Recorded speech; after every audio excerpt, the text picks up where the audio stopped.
Anyway, Higurashi. You're here for this finally. Welcome, Dupley. Welcome, Dupley. We're so happy to have you. We're so happy you are here. You're caught up, I imagine. Yeah, I definitely saw your comment. Caught up when the big reveal happened. But full disclosure to anybody who is new to Higurashi, we not quite. What I want to say is there are several hundreds, not hundreds, maybe like 150 plus hours that you have missed if you have not experienced Higurashi. This is a very dense series of visual novels with a lot of context that you are going to be missing. So if you don't mind being lost and you just want to hear Cal and I do funny anime voices, fine, you could stay. But if you're going to be sitting here going, oh my gosh, I'm so lost, I have no idea what's going on, we're not going to tell you because there's way too much context to catch you up on. Who's Higurashi? Why do they cry? Well, Higurashi is a witch. What?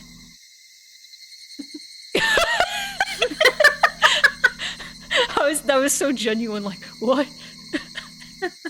I'm 1 second old, who's Keiichi? Well, Keiichi is a witch. God damn it! You cannot howl anymore without the exclamation point in front. That is because someone accidentally tripped the Nipa during a very serious moment and didn't realize it would happen. Oh, her see-through tie. Wow. Wow. Okay, so this being the last chapter, let's summarize as quickly as we can what Higurashi is, and this is the one time we'll do it. We must we must get the Nipas and the howls out. We'll keep them on as long as things aren't too serious, but once things get real fucked up and serious, or like if things get like child abuse levels of serious, which happens in Higurashi, then yeah. It does. I don't know about this chapter, but we'll see. Get it out! Get it out! We've been following the time loop exploits of a group of young friends who are part of a like after school club where like it's barely an after school club, it's mostly just an excuse to play board games. And hang out. And they're all good friends. We have the perceived protagonist, Keiichi Mayabata, voiced by Spoonie. That's me. Who is he's the only boy of the group. He's kind of a pervert sometimes, but he does have a good heart. And although he's dumb, he is very much like the embodiment of the human spirit, kind of. I love him. He's my son. Even when he's a little gross. Boy. Yeah. Then we have Mion Sonozaki. She is the leader of the group, essentially. She's the one who organizes everything. She's kind of considered to be the best at board games, trademark. And she's... Well, I think she's very trans. I do too. Trans man. I do too. I think that is a trans man who does not have the vocabulary for it. Somebody had a theory on one of the VODs and was like, I really like the Mion trans theory, but I wonder if it's actually Shion who's trans.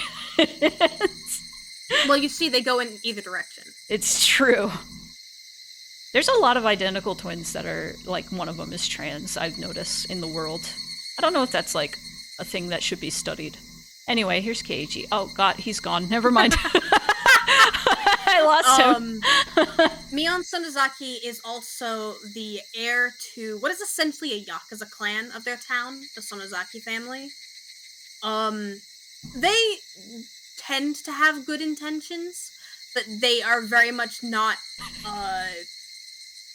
they're not averse to underhanded, perhaps illegal tactics to get what they want from the government. But they really do care about the town. I said that in a fucking stupid way. They really do. Whatever. They really do.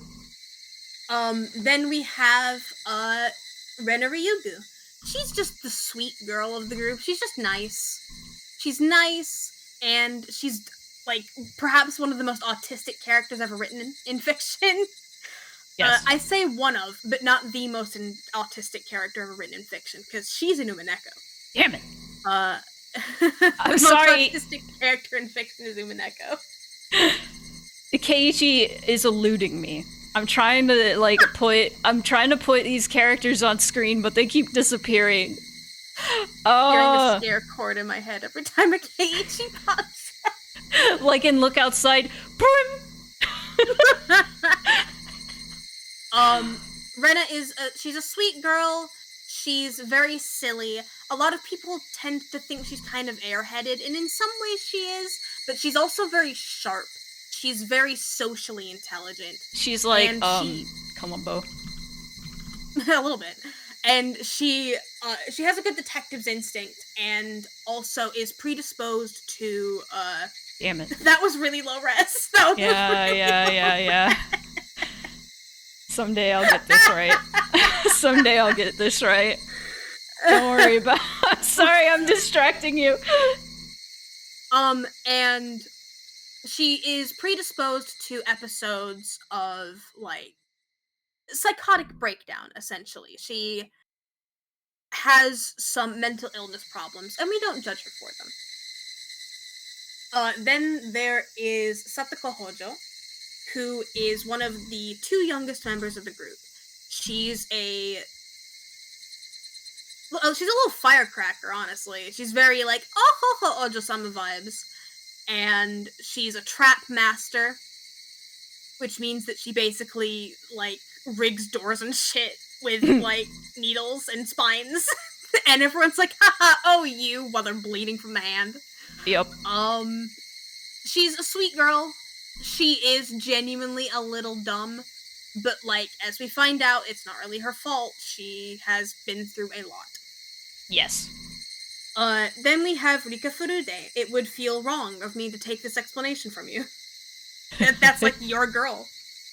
I see. Rika is my favorite character. She is my daughter.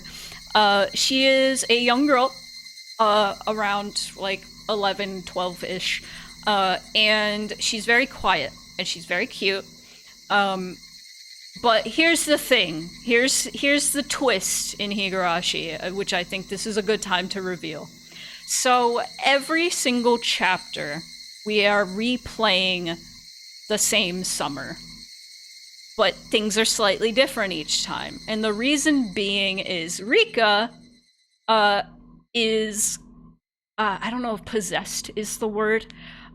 So the elders of the town call her the reincarnation of Oyashiro-sama.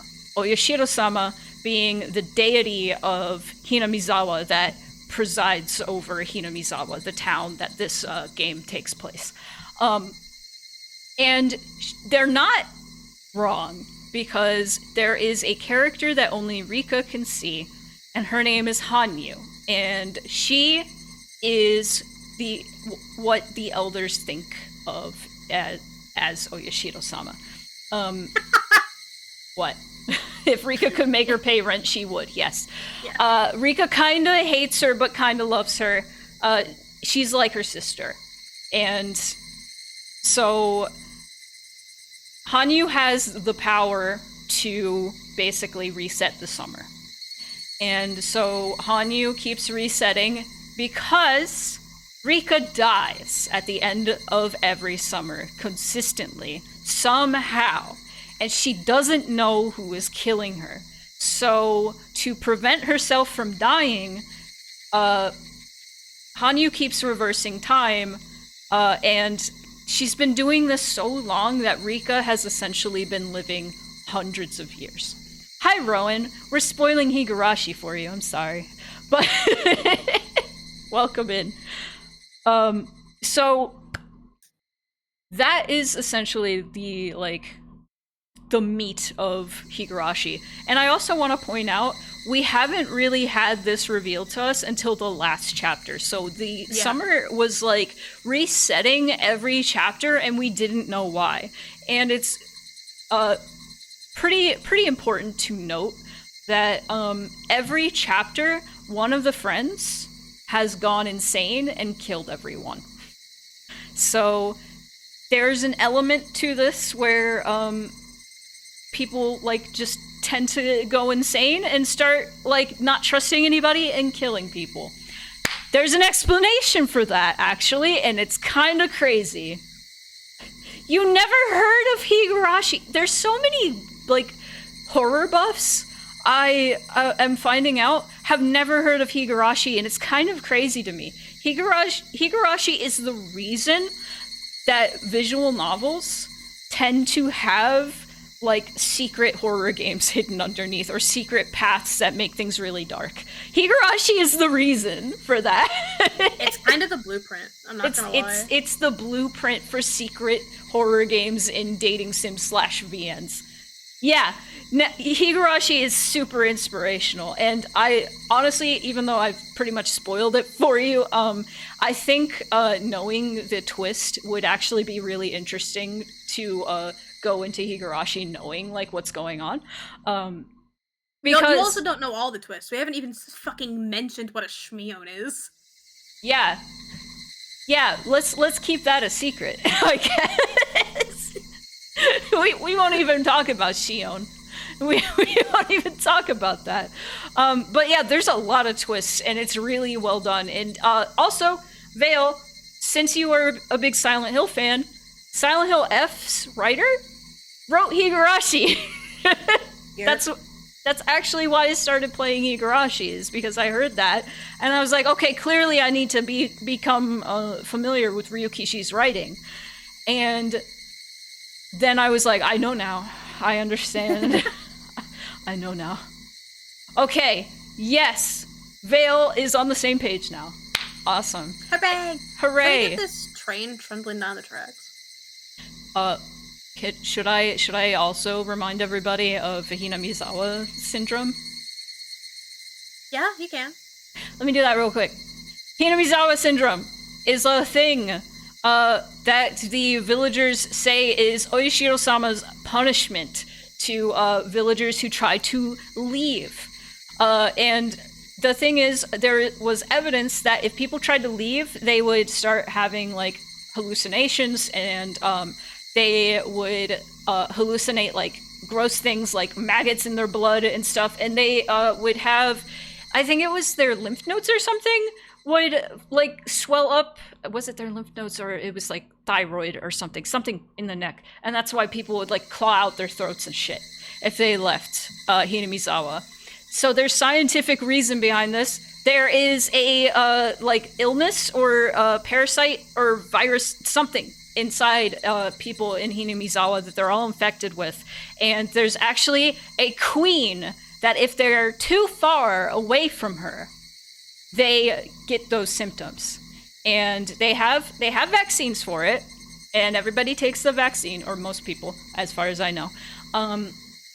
And so fucking, where was I? Rika is the queen. Rika has the queen parasite, and if they're like too far away.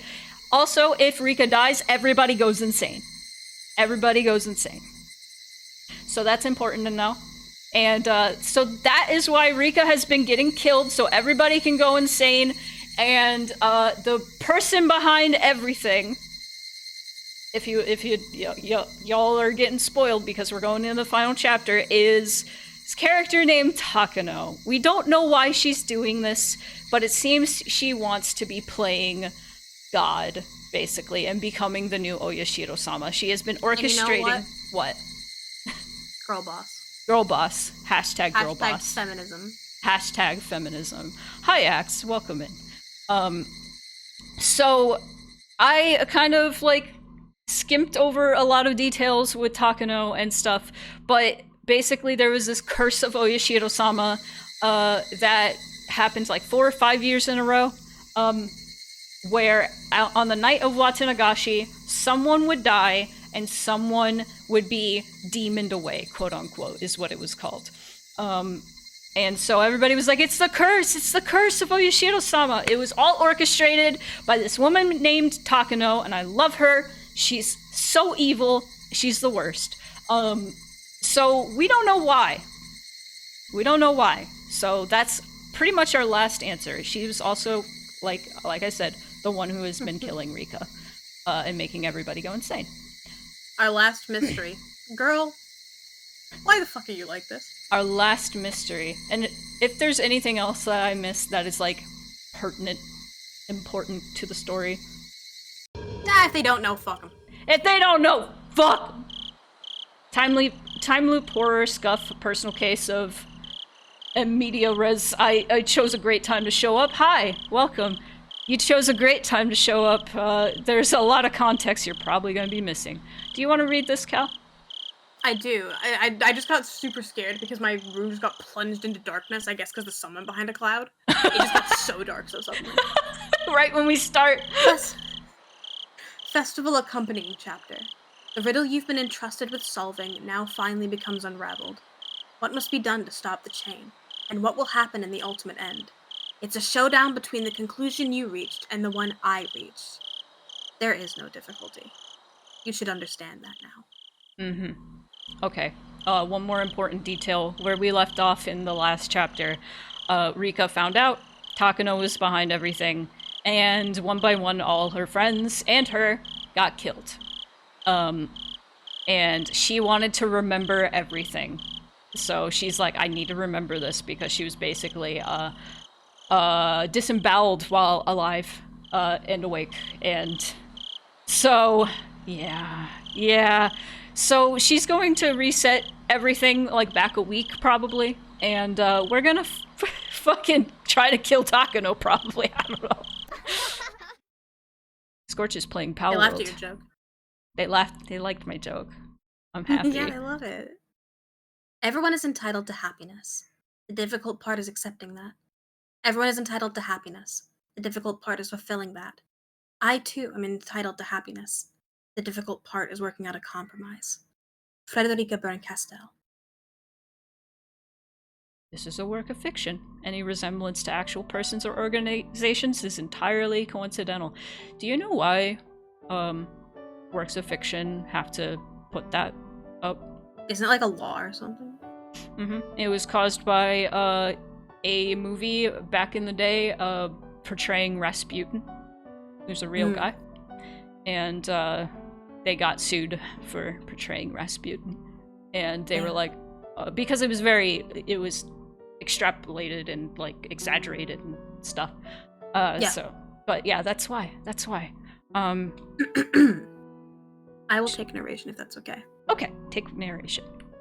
The study was filled with piles of books and papers.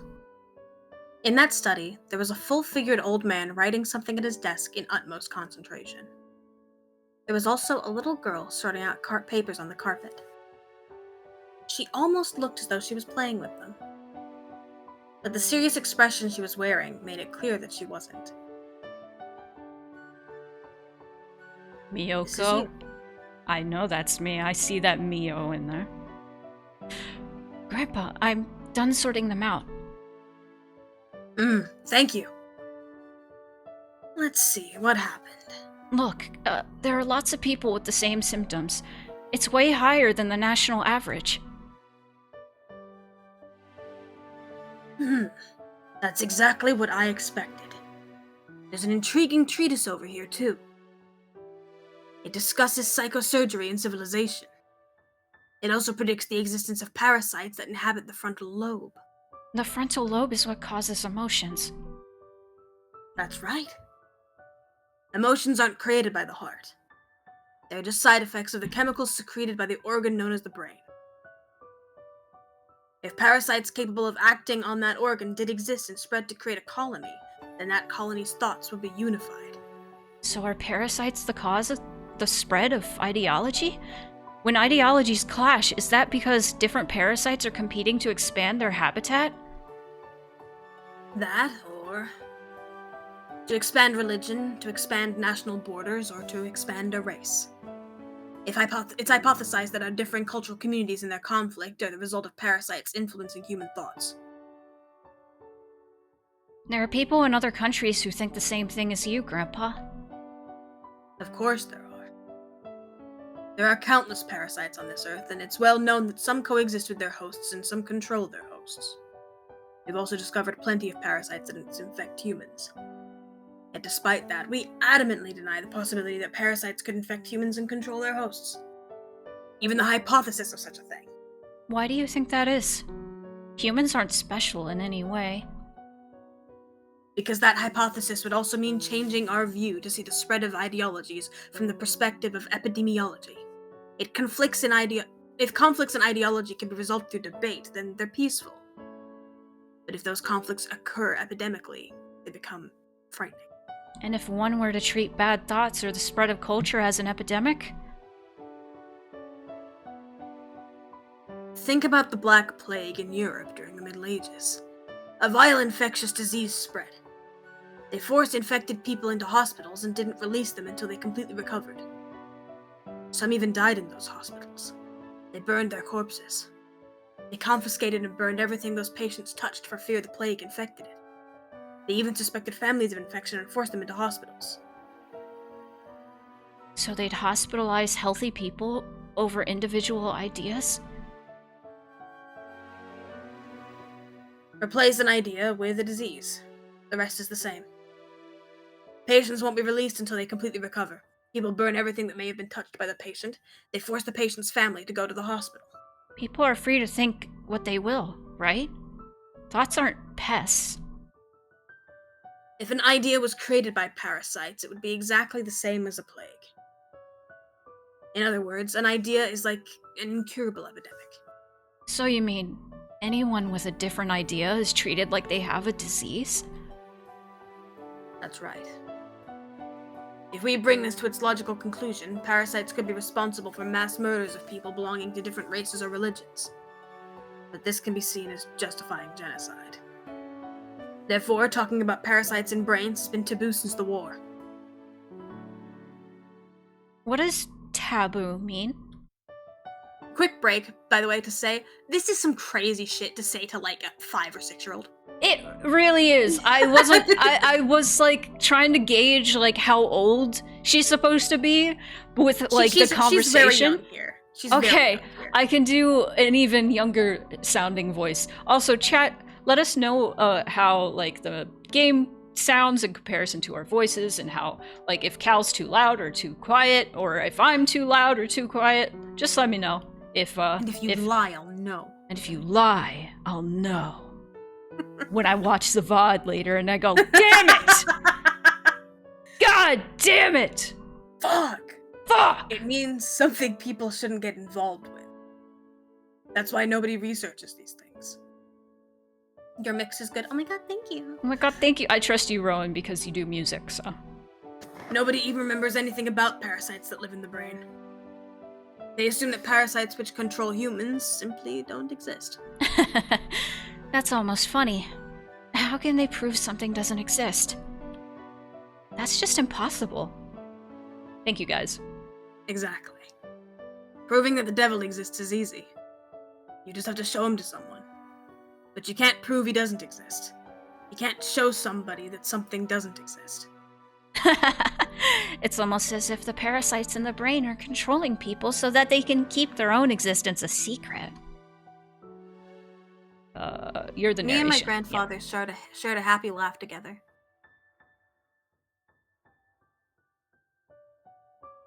Humans are simply another animal in this natural world. We might be at the top of the food chain, but it's foolish to think that we are superior to others. Humans can be controlled by parasites. Just because the existence of such a parasite hasn't been proven, doesn't mean they don't exist. They exist. I know they do. That's happened before in the scientific world, right? That's right. Not all scientists are recognized for their work while they're alive. There are many who were ridiculed and couldn't prove their theories to be true. But, Grandpa, I hope your theory will be recognized before you die. Otherwise, it would be so sad. Don't worry. God doesn't ignore people who work hard. I disagree. I think it's also crazy to be having this highly intellectual discussion and then turn around and be like, it's okay. God's got my back. Hard work always pays off in the end. But when will that happen? Nobody knows when God is going to descend from heaven. Just like you never know when you'll be robbed. So we always have to be alert and ready. So that we don't miss our chance. That was something that my grandfather said all the time. Nobody knows when efforts will bear fruit. But it will happen one day. That's why you must always work hard so you have no regrets when the time comes. God is a robber, got it. Thanks, Grandpa. Thanks, Grandpa. That's exactly what he was saying, yes! Yes, you got it! Your efforts will bear fruit someday. That's what he meant. But is it going to happen before you die? Even though there were so many scientists whose work weren't recognized while they were alive? That was such a cruel thing to say. But I didn't mean to be cruel. I'd seen how hard my grandfather had been working, and I also knew he wouldn't live forever. I just wanted to work to gain recognition before he died.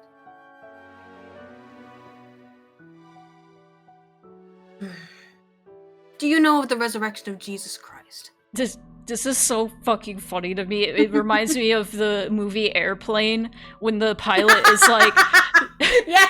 Have you ever watched gladiator movies? Yeah, I love gladiator movies.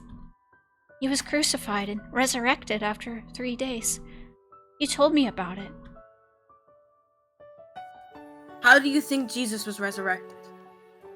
Didn't he just get up as if he was waking up in the morning? He was buried after his execution. Some parasites. Parasites. So his body was in the ground. Did he break open the tombstone and crawl out like a zombie? Yes, Miyoko. No. That wouldn't be called a resurrection. The sinners who killed Jesus imagined exactly the same thing. Jesus predicted just before he was executed that he would come back to life after 3 days. Is this like the first instance of like Christianity being brought up in Higurashi? To this extent, yes. Mm-hmm. The sinners buried Jesus, sealed his tomb, and posted guards to watch over it. Oh my god. How do I say your name? Escortifa? Escortifa? I'm gonna call you Escort. Okay. Anyway. I was reading it as Escort Alpha. Escort Alpha. When words are together like that, my brain turns off. I don't know what's wrong with me. But I was gonna say the same fucking thing, so we both have that brain parasite. Congratulations. Awesome. That's Same the brain cell. parasite that's piloting you, obviously. Yeah, the nano machine. The sinners buried Jesus, sealed his tomb, and posted guards to watch over it. But what Jesus meant wasn't that he would be resurrected physically. He meant his teachings would be resurrected. After 3 days, Jesus' teachings were resurrected and people regained their belief. That's a really nice interpretation of that, actually. I really like that.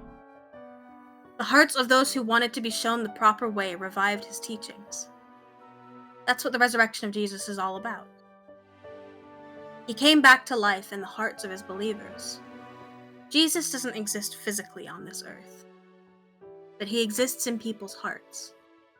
In other words, that's when Jesus became an existence superior to humans.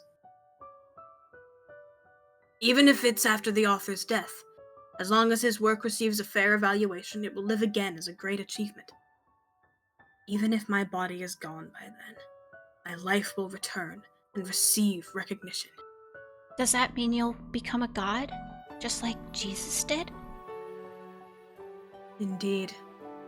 My research will be recognized for what it is someday. That's when I will become a god.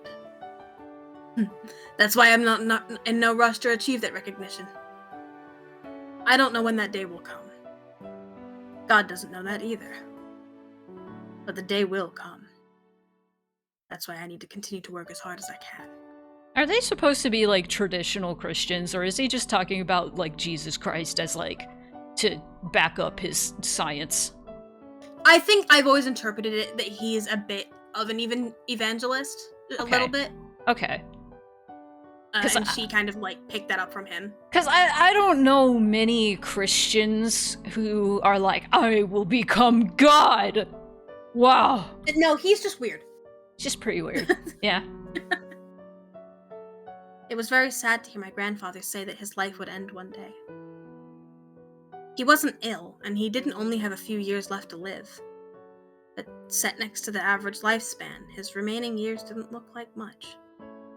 The only person left in my life was my grandfather, so I didn't even want to consider what it would be like with him gone. Grandfather must have remembered that I didn't like to talk about that subject. With a tender smile, he gently patted my head. Of course, I want my research to be recognized before I die. I will do my best. Yep. I'll do my best to help you too. I purposefully didn't mention the before you die part. I caught myself before I said it. Thank you. That makes me very happy to hear.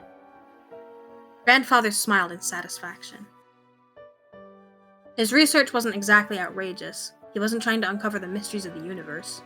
He was only searching for the possibility that parasites could be responsible for human behavior. Nothing more than that. Nothing outrageous. It really wasn't a wild idea. We even had some leads. Kinamizawa Village, Shishibone City, Unknown Prefecture. The villagers there are possessed by a powerful homesickness. When they are unable to return, they allegedly behave abnormally as if they are cursed. There are also some bizarre rules in place in the village based on their belief system. When he was working with the military during the war, my grandfather noticed similarities between the people in Hinamizawa and assumed that some kind of existence was responsible for their odd behavior. He'd been researching it ever since then. In the middle of the 20th century, numerous strange diseases were discovered all over Japan. Most of them were caused by infectious parasites, and people started to pay attention to this forgotten field of study. Grandfather's research was simply one of those investigations into such diseases. Therefore, he believed it would be published amongst other research and attain recognition soon. But if his research didn't bear fruit before his death, I wanted to continue it. I wanted to continue his research. Grandfather taught me. Resurrection isn't something that happens physically. It's when your life's work is appreciated. That's what he meant by resurrection. That's when he'll become a god. So when my grandfather dies, he'll still be with me forever. I wouldn't have to be alone ever again. I will always be with my grandpa. Our works will gain recognition, and we'll both become gods, gaining eternal peace. I will make my grandfather into a god. I fucking hate, like, I just saw I will, and I thought of Sephiroth and Advent Children going, I will never be a memory. Sorry. Damn it! I will become a god. Therefore, we will be granted eternity. We'll be together forever and ever.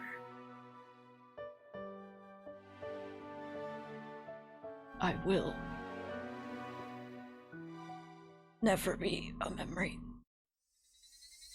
The longer you make the pause, the funnier it is.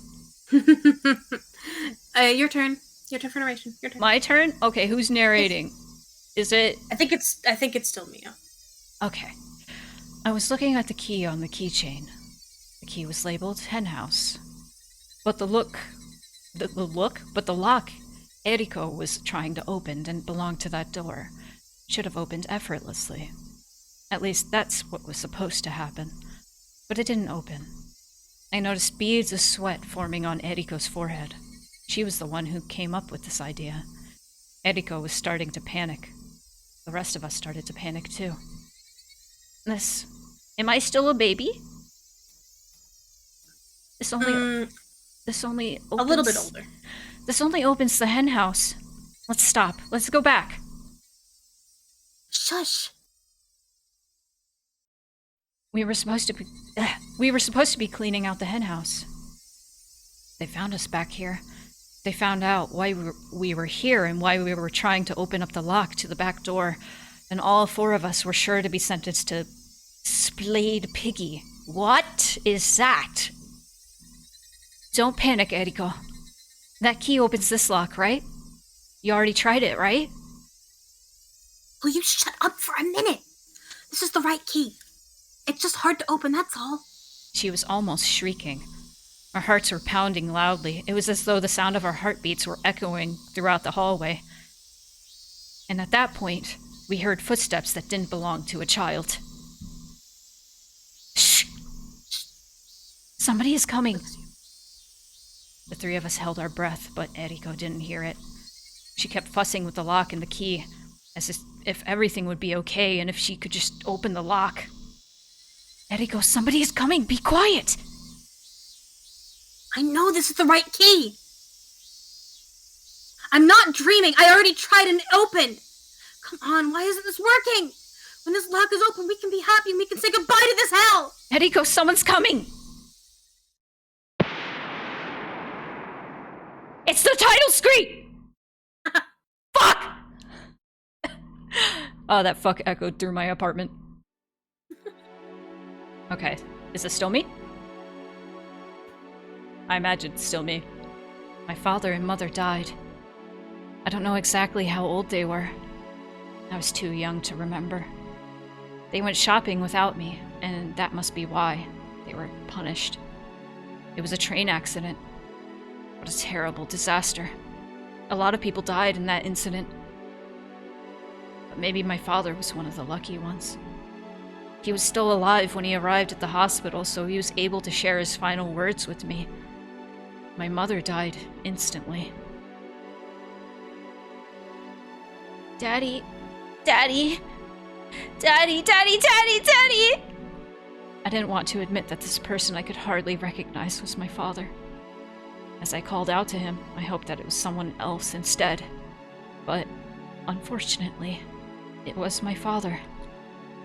Maybe I shouldn't have woken him, because when I woke him up, he was reminded of the miserable agony that he had forgotten.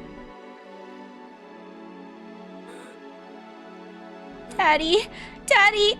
Daddy! Daddy!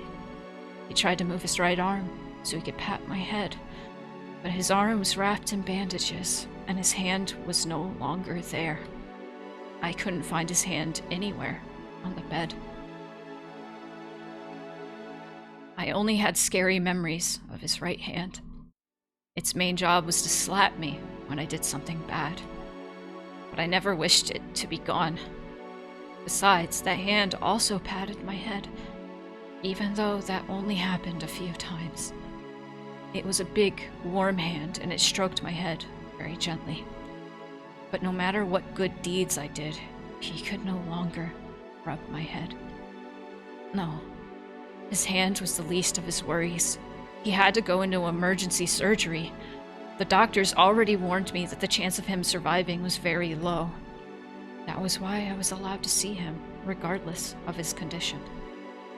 Not only could he no longer rub my head, he might be gone forever. Daddy, the surgery will make you better, right?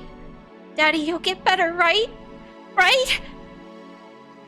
Listen carefully. Daddy might not make it. Even if I die.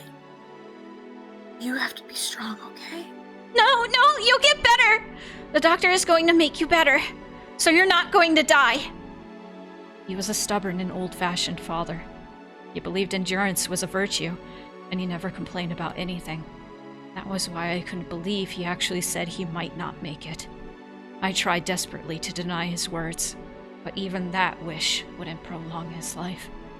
My father, knowing his time was limited, tried to tell me some important things, but I interrupted his efforts by crying like a baby.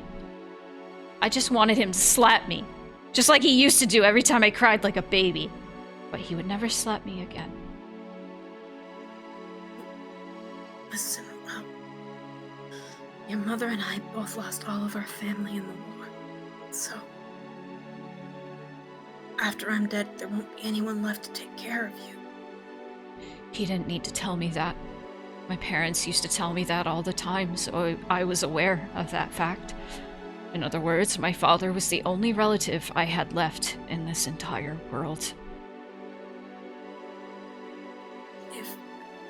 If I die, you can count on Dr. Takano. Dr. Hifumi Takano. Can you say it? Hifumi Takano. That's right, Dr. Hifumi Takano. He's my former teacher. He will help you. Daddy! Many doctors came into the room in a hurry. He wanted to tell me something else, but the doctor stopped him from talking, so I wasn't able to hear him. I was kicked out of the room. I didn't know what to do. Nobody told me how my father was doing or when the surgery was going to start, and nobody told me I was going to be the last conversation I ever had with my father.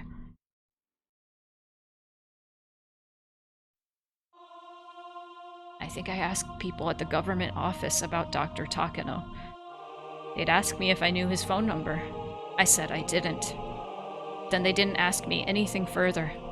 Sometimes they told me they'd look into it, but nothing led to anything. They couldn't find me a guardian, so I ended up going to an orphanage. At the time, there were plenty of orphans from the war, so although there were many orphanages around, they were all full.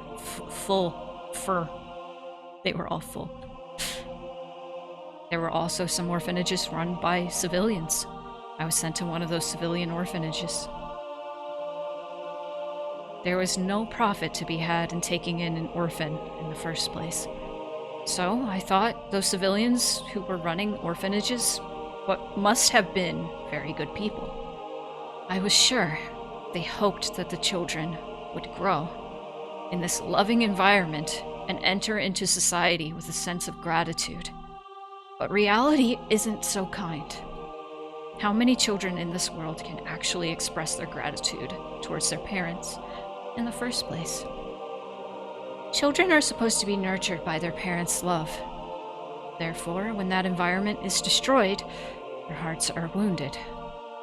Every child has his or her own personality. Receiving affection doesn't guarantee that a child will become someone angelic. Not everyone's heart can be healed. That was why there were some problem kids at the orphanage. Maybe I shouldn't call them problem kids, though. The sadness and despair of losing their parents and the anger at having to hide such feelings filled those kids' hearts. Spending time individually with the children could have solved their problems. But at the orphanage where I was, none of the staff members even tried to spend time with them or put in an effort to understand them. All they could do was make sure that the kids followed the rules. Therefore, they could only see the children's emotional pleas for help as problems.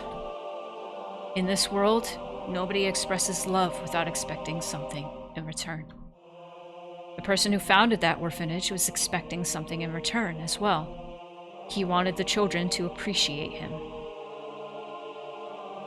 That was why such a faint dream was destroyed by cruel reality. The children called the orphanage a prison, and nobody appreciated the staff at all. In fact, all they did was complain. That made the staff slowly realize that love alone couldn't run a facility like that. Couldn't fund a facility like that, God. Just like how the children called it a prison, staff started to recognize the facility as a prison too. It was a chain reaction resulting from mistrust on both sides. The staff bound the children with rules so they could suppress problem behavior. There was a framed picture of the founder of this orphanage, but I had never seen him in person. Was he satisfied with the fact that he put his own money into this social service? Or maybe he finally realized his dream of being surrounded by angelic children and being celebrated for what he did was simply that, a dream. I don't know. But there's one thing I'm certain of. Such a dream didn't exist at the orphanage. There were so many rules and several plausible standards outlined for us, but the most valued one was silence. Children's chatter tends to increase each other's volume, just like mics drawing closer. And sometimes that leads to fights and the disturbance of order. So children were forbidden from speaking with each other. With those disallowed, they must have thought things would go smoothly. However, I think I always heard people's voices at the orphanage. It's fucked up you're gonna run an orphanage with a bunch of kids and be like, you can't talk to each other! Stupid. Yeah. There were two kinds of voices. One was the staff yelling, and the other was the children crying. We were not allowed to walk around inside of the orphanage freely, so we never knew who it was that was crying. One time, along with the crying and yelling, we heard the noise of metallic things being smashed against each other. We knew it was some kind of punishment, but there was no way for us to even imagine what it was. We trembled, pretended we didn't hear anything, and kept working on our assignments. One of my roommates told me it was the casket punishment. But she didn't tell me any further, and I didn't want to know either. Even if we behaved exactly the same way as yesterday, if the staff were in a bad mood, they might pick on us. So even if I didn't want to know, I might suddenly find out what the casket punishment is one day. The footsteps of a staff member were getting closer. We noticed them, so we straightened our backs and pretended we were studying hard. It was more important than that the staff saw us doing so. God, let me try that again. I haven't warmed up enough, apparently. It was more important that the staff saw us doing so than us actually getting any work done. I noticed the girl next to me was falling asleep, so I poked her with my elbow. She noticed my signal and straightened her back like the other children. It was almost evening. This was the hardest time for us to keep ourselves awake, and the most dangerous time. The door to our room opened, and a mean-looking man showed up. Then he looked around to make sure none of us were falling asleep. Even if we were actually studying hard, if he thought we were asleep, we were out. That was why we had to make sure we appeared to be studying very hard. The man walked around our desks. I hoped he would just walk by me. That was what we all prayed as we kept working on our homework. The more we pretended to study hard, the more we could hear the sound of metal objects. The sound of metal objects crashing into each other, along with screams.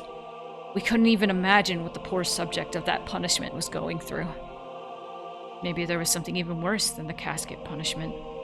To erase such fears, we tried to concentrate even harder on our work. We kept working, as the metal sounds and the screams went on forever.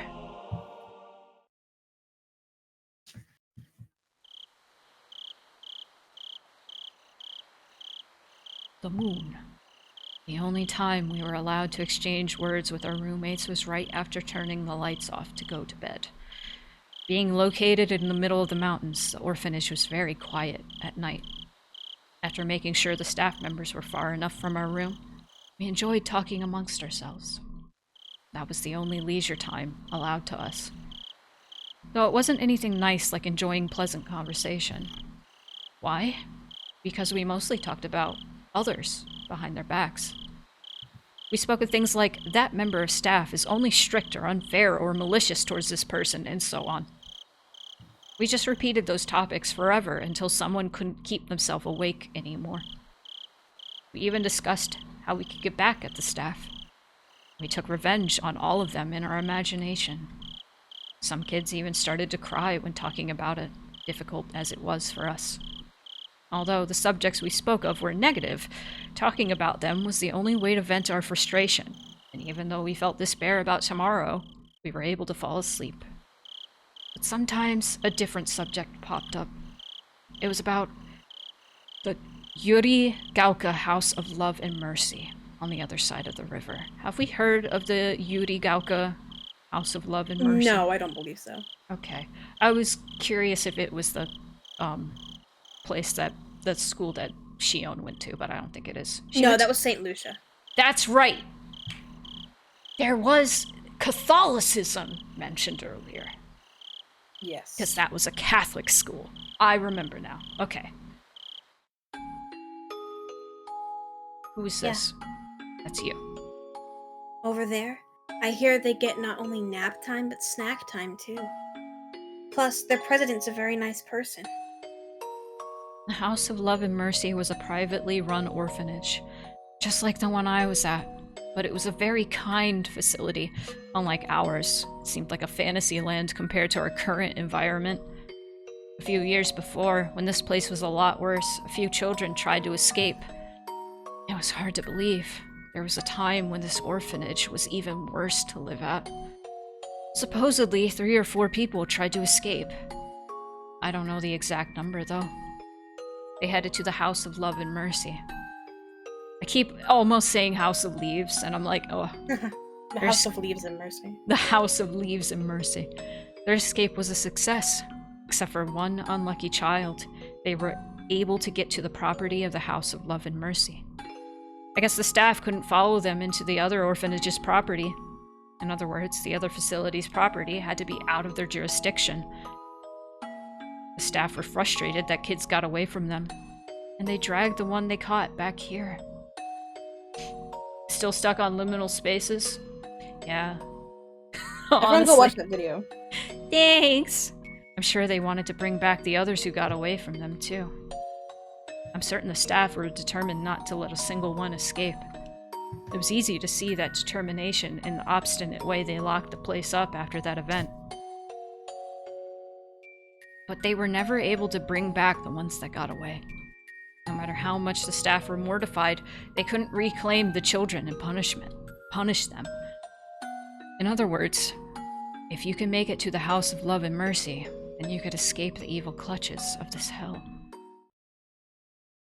On the other hand, the one they caught went through such misery afterwards. Yet the exact details of how he was punished were never passed down. All that remained were ominous phrases left by those who knew him at the time.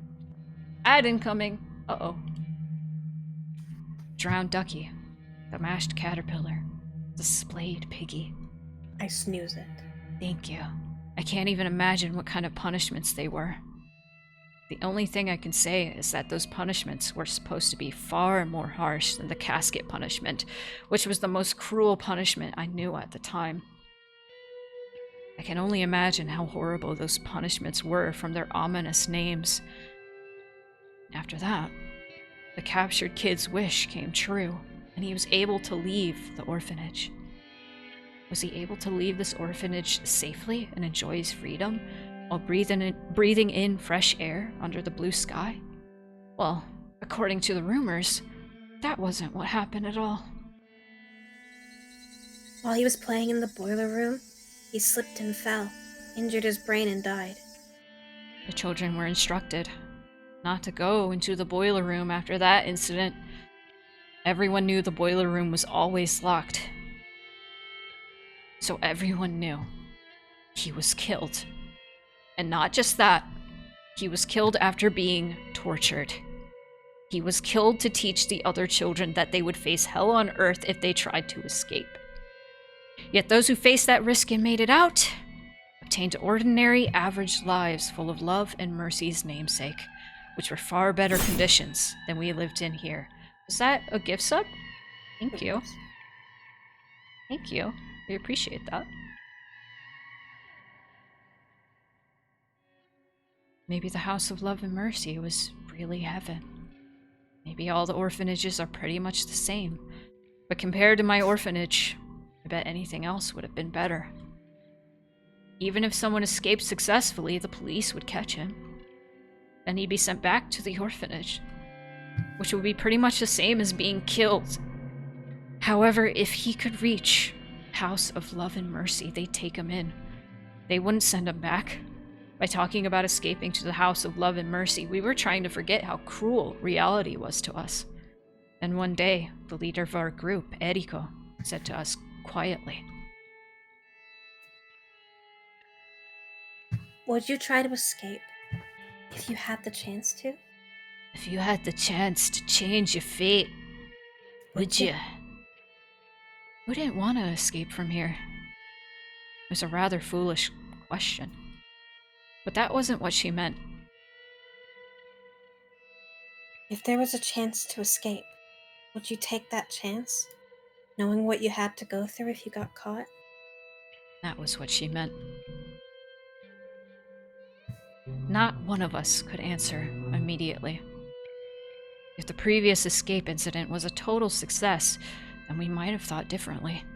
But after that, the orphanage had tightened up security to prevent runaways. All the doors and windows were locked heavily, and it wouldn't be at all easy to get out. Even if another group escape was planned, the success rate would be very low. 3 escaped and 1 was caught before. Maybe 2 would be caught next time. No, maybe everyone would be. If I could, I'd want to escape. It could be Kikuko too. But the House of Love and Mercy is so far away. The bridge is long too. We'll all be caught before we get there. Besides, we can't even go outside. Everything is locked up. I'll take at least one child. That sounds so weird. There were locks all over the orphanage. To escape, you'd need a key for both the inside and outside, and after the lights were turned off, even each section of the hallway was individually locked. Make no mistake, this was a prison. According to the rumors, orphanages receive government funding depending on the number of children they house. So if anyone escapes, they lose money. That's fucked up. Also, if we were to expose the conditions of the orphanage, they would end up being inspected, and things would get complicated for them. That was why they were so intent on keeping us locked up. Or you could just, treat them better. I think that might be a good idea, too. Sure, No. if there was a chance, I would want to escape. But realistically, there's no way we could. Every door is locked. Well, did you know? The hen house in the courtyard uses the same key as the door to the back stairs. Huh? Really? Shh. Eriko shushed us. Sometimes mass-produced locks take the same key. Of course, most places use different types of locks, so this won't happen, but the staff at the orphanage must have overlooked it. So there were 2 locks that used the same key at the orphanage. However, most of us never had a chance to even touch the keys. But there were a few exceptions. One of those was the hen house. Each group took turns taking care of different chores. If your group was assigned to clean the hen house, you'd have to get the key to it from the teacher's office. You were supposed to return the key immediately after you were done. But while taking care of the hen house, the key was in the children's hands. While the staff would occasionally come around to check, they couldn't keep an eye on us forever. Eriko-chan, you aren't thinking about using that key, are you? Let's not. It's too dangerous. Of course it's dangerous if there's only one of us. It's different if we're in a group. Did the ad start? Yeah, it did. Did you want to, take a break here, or you want to just keep going? It's up to you. I can keep going. We can just catch people up. A second to, adjust my seating. Yeah, adjust your seat type. I'm drinking some water. Wait, why? Oh no, Eriko. Oh no. Oh no. Maybe we should take a break. Oh. Do you know why only one kid was caught the last time they tried to escape? They were desperate. And so to escape as a group, they did something to increase the chance of success. That was why only one of them was caught. What did they do? They scattered as they ran. They dashed in different directions. They waited until the day when there was only a few people working at the orphanage, and they ran this way and that. And so, although it all depended on luck, it would increase the chance of success for sure. On your own, you'd probably have no hope, but if the staff were to chase after other children, then your own chance of escaping successfully would increase. In other words, Eriko was inviting us to escape with her. The more children joined, the more each of our chances would increase. But among us, there were children who tattled to the staff for their own benefit. So she had to be careful about who she talked to. Eriko must have trusted us a lot. Eriko, me, Tomomi, Kikuko, 4 children. Do any of you want to stay here a day longer? The 3 of us shook our heads. But at the same time, we couldn't agree to escape with her either. Of course we don't want to stay here a day longer, or even an hour longer. Even if we did exactly the same thing as we did yesterday, we might get yelled at tomorrow. I can't stand this anymore. I can't stand living in fear of what to do and what not to do so I won't be yelled at. We all feel the same way. We could endure strict rules, but it was almost impossible to endure vague ones. It wasn't too much of a stretch to say that the rules depended on the mood of the staff. This is okay.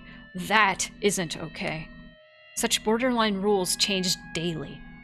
And if we were to say something about that, we would be treated horribly for it. I will escape, even if I have to do it alone. Like I said, the more people that join, the better our chance. Think about it. If they find out about the henhouse key trick, they're sure to change the lock on the back door. In other words, we only have one chance. So even if you regret not joining in later, it'll be too late. But, oh, I'm scared. I'm scared too. If we get caught, we'll be killed. Tomomi and Kikuko weren't the only ones who felt afraid. The fear was perfectly understandable, because all of a sudden the fear of punishment that would follow had become very realistic. I'm sure Eriko felt the same way too, but her courage was suppressing her fear. And because of that, she shared her idea with us. So, do you plan to stay here forever? No way! I know you're scared. But this is the only chance we'll have. You have to be brave just this once. What about you, Miyoko? Don't you want to go with me? Unlike Tomomi and Kikuko, I wasn't trembling that much. Of course, I was scared in my own way, but compared to the other two, I must have appeared rather calm. Can we really escape? Of course, Eriko couldn't guarantee our success, but I had to ask her anyway. There's no guarantee. But if you join me, I'll have a better chance of escaping than trying to run on my own. Of course, the same goes for you, too. Eriko gave a calculated reason, but I'm sure she just wanted a friend to agree with her. That was probably more important to her than increasing her chances to escape. Tomomi, Kikuko, if you're too scared, then I won't force you. Miyoko and I will escape ourselves. 2 is enough. Well... Eriko rushed the two to make up their minds. It almost looked cold, but that was her way of mustering their courage. Because it was very possible that regardless of the outcome of our escape attempt, as our roommates, those two would be held responsible. It's not like we'll do it tomorrow. Our turn to take care of the henhouse is in a week. We'll wait for the perfect time to do it. If we don't feel that it's safe, then we'll wait until it's our next turn. We'll be very careful. The rotation of the staff and the timing were important, but we also each had to know the way to the House of Love and Mercy. We were planning to split up, so we had to know the area. I made up my mind. Okay, I'm coming with you. But let's time our escape very carefully, okay? Of course. We'll be killed if we get caught. I don't want to die. I'll come too. Me too. Tomomi and Kikuko agreed, and so we all decided to escape as a group. We waited for the perfect opportunity. We waited for the day where only a few staff members were at the orphanage, and we decided to let God take care of the rest. It's open! Maybe it was the way I did it. Eriko tried to open the lock several times without success, but I got it open the first attempt. The back door opened slowly, and we felt a cool breeze. This wasn't the world of freedom just yet. In fact, it was the exact opposite. If the staff were to find out we were here, we would be in big trouble. It was a world of danger. But unless we went through that dangerous world, we wouldn't be able to go any further. Okay, let's go. I think Eriko wanted to say that. We were planning to leave with that as our cue. But what we heard instead wasn't Eriko's voice. What are you kids doing there? We started to run. It was raining. We all got soaked immediately, and our clothes stuck to our skin. While that would normally be very uncomfortable, we couldn't even stop to think about that. We could only keep running in the rain. We were dashing on gravel, but it felt more like trudging through a muddy rice field. My feet kept sinking, and I couldn't pull them up. I was frustrated because no matter how fast I tried to run, I wasn't gaining any speed. I felt a sense of urgency. I heard someone yelling, "Escape," behind me, and all I could do was run like crazy. Okay, everyone go in different directions! Come on, scatter! With Eriko's cue, we all went different ways, hoping they wouldn't be coming after us. Would we be able to reunite safely at the House of Love and Mercy? All 4 of us there together. Or maybe someone would be missing. No, maybe everyone else would make it, and I'd be the one who gets caught. My thoughts were interrupted by the voice of a staff member coming from behind me. Hold it!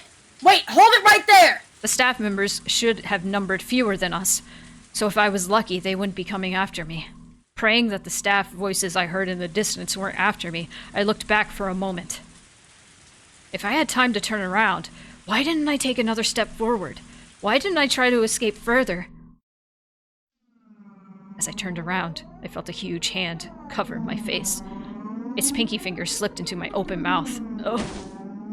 The hand grabbing my face shoved me into the muddy gravel. Of course, I didn't stay quiet. I fought back, and then I saw his face. It was the scariest face I'd ever seen. I realized it immediately. He only wanted to capture me alive to use me as an example. And considering what would happen to me afterwards, killing me here on the spot wouldn't pose any problem, would it? Yes, he looked at me with unworldly hate, ready to end my life here and now. His pinky finger ended up touching my tongue. The indescribably nasty taste sent an icky feeling through my whole body. Ah, that's it! This is what my murder tastes like! He was going to shove that finger Oh. Why do you have to ring my doorbell right now, dude? Give me 1 second. Everything is stopping forever. Anyway, Miyoko's dying. Anyway, Miyoko is dying. Let's go. They chewed carrots with their mouth open when they were 7. Oh my god! Yeah. It's all like kids that like grew up on social media, cause why do you do this? Why do you chew carrots with your mouth open? Fucked up. No. They kin Carcat Homestuck, and I'm like, yeah, I do actually. What are you gonna do? All right, let's get back into it. the fucking swerve. Kinning Carcat. I'm sorry, I'm just being silly. I can't believe. No, I'm joking. The indescribably nasty taste sent an icky feeling through my whole body. Ah, that's it. This is what my murder tastes like. He was going to shove that finger down my windpipe and suffocate me. So in order to live, I fought back in the only way I could. You bit. Fight.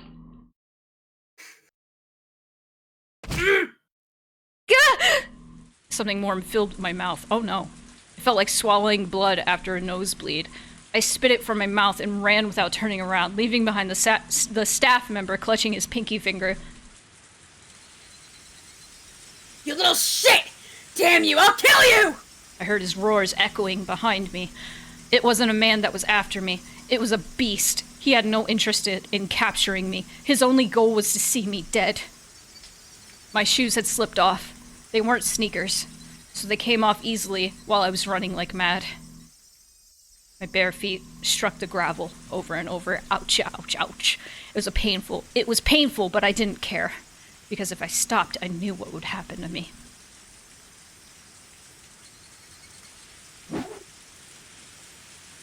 I saw everything in inverted colors. Tree branches cut my face and barbed wires scratched my thighs. My feet and toes were bloody from running on gravel. The blood from the staff member's pinky finger dripped down from my mouth, staining my chin and chest. God, she looks fucking scary. This is painting a picture. I was running for my life with scratches and cuts all over my body. If I were to get caught, I would be killed. If my pursuer had any sense, then I would be killed after being tortured. But if he didn't, I would be killed on the spot. I don't want to be killed. I don't want to be killed. My lungs and heart were about to explode. My mind was blank from fear and lack of oxygen. I was about to lose consciousness. I might have given in if I didn't hear the voice of the staff member coming after me. My knees were shaking. My legs wouldn't move properly. I felt like I was going to fall like a puppet with its strings cut. But I couldn't fall. I couldn't fall just yet. It was too late. My face had hit the gravel. I felt the awful sensation of falling, and immediately after, the roar of the beast coming from behind me. Damn you! My finger! My finger!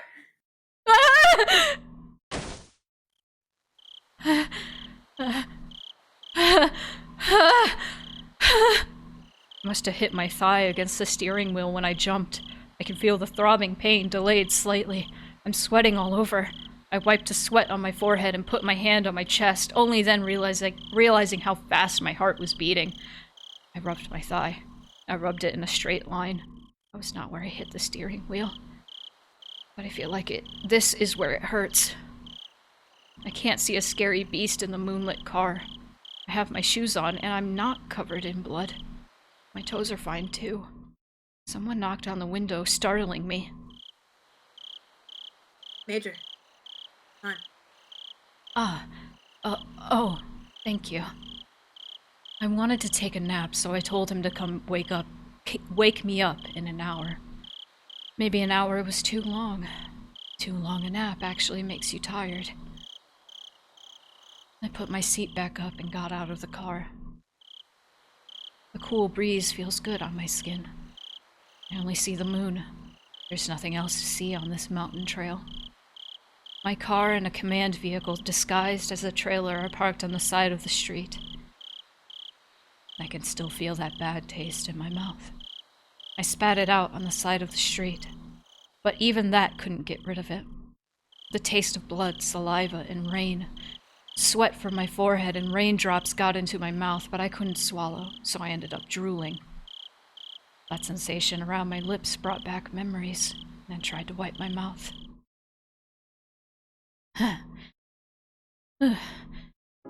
Maybe I'm nervous. That's why I had such a bad dream. I think there's a coffee machine in the command vehicle. An unpleasant cup of coffee will wake me up. Unpleasant? Why does it have to be unpleasant, Takano? So, has anything happened yet? No, not yet. My Discord freaked out. I just liked hearing the clicking, and I'm just imagining the mountain dog, like, on the computer, like, oh, yeah, no. We just got Gifu's scheduled check-in. We just got Gifu's scheduled check-in. I can read it. Everything is okay over there. I see. Hey, could someone make me a cup of coffee? It has to be unpleasant. Sure, cream and sugar? Just cream, please. No, please put in some sugar too. Actually, I do want it to be pleasant. I still have a bad taste in my mouth, the feeling of biting and crushing his little finger, and his filthy blood filling my mouth. I'm sure a sweeter cup of coffee will wash down that bad taste and also wake me up from my nightmare completely. Takano forgot to bring the pour-over kit in the command vehicle again. God damn it, Takano! Now you can only have instant coffee! Fuck! Give me the worst cup of coffee you ever made. Straight ass. Tips! Tips. Oh. You don't get them. Damn. You don't get tips. Fuck you. No tips for you. I wonder, chat, did you gather that was, Takano pretty early? Because I saw Miyoko, and I was like, ah, yes, this is Takano. But I wonder if there were people in chat who had no idea who that was the entire time. Probably. At least, 75% of chat was like, oh, wait, that was Takano? Whoa! I'm very mean to my chat, I'm sorry. Anyway. Cruel and unusual. So now we know why, at least, like, I take that as the explanation as to why Takano is like that. She wants to, like, continue her grandfather, quote-unquote, like, his legacy. So she wants to continue his research with the parasite stuff. And so she has been and she wants both of them to become gods. So she's kind of crazy, and she's also very, very, very traumatized, it seems, by abusive parents, at least an abusive father, who died when she was very young, and her grandfather, who probably also died when she was very young. I don't know if he was abusive. And living in an orphanage that abused her and having to escape from it. Kind of gathered it since I went through it originally, like pretty shortly after the last chapter, so everything was still fresh in brain. Fair. That, yes. Can't believe the final boss of Higurashi is, what if we had one child that was treated even worse? Yeah. Wondering if there's any other thoughts I wanted to articulate. I have a thought. Yes, tell me. When it came to rescuing Satoko from her uncle, Takano had no incentive to do that. There was basically nothing in her work or in her, like, eventual end game plan that says she needs to do that. But she was on the side of saving Satoko the entire time, and I think this is why. That makes sense. I didn't think about that. I'm glad you brought that up. It is a humanizing moment for her, I mean, I feel. Like, obviously, she's still a terrible fucking person.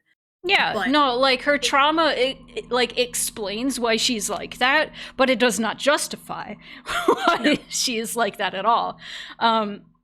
Like, she could have been a far better person than, like, you know, genociding an entire village in multiple timelines.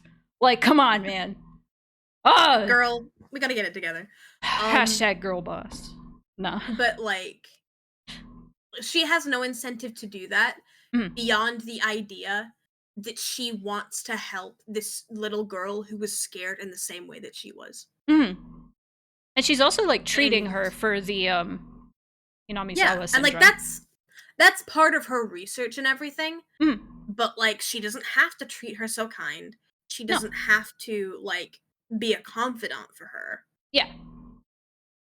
So, I think it's good writing that Takano has good aspects. Yes. And also, like, I love villains that are sympathetic, that you can sympathize with. And I kind of like, I normally like when you are made to empathize with the character at first, and then, like, they end up being a villain. And we kind of empathize with Takano, just with her being, like, a character that we talk to a lot.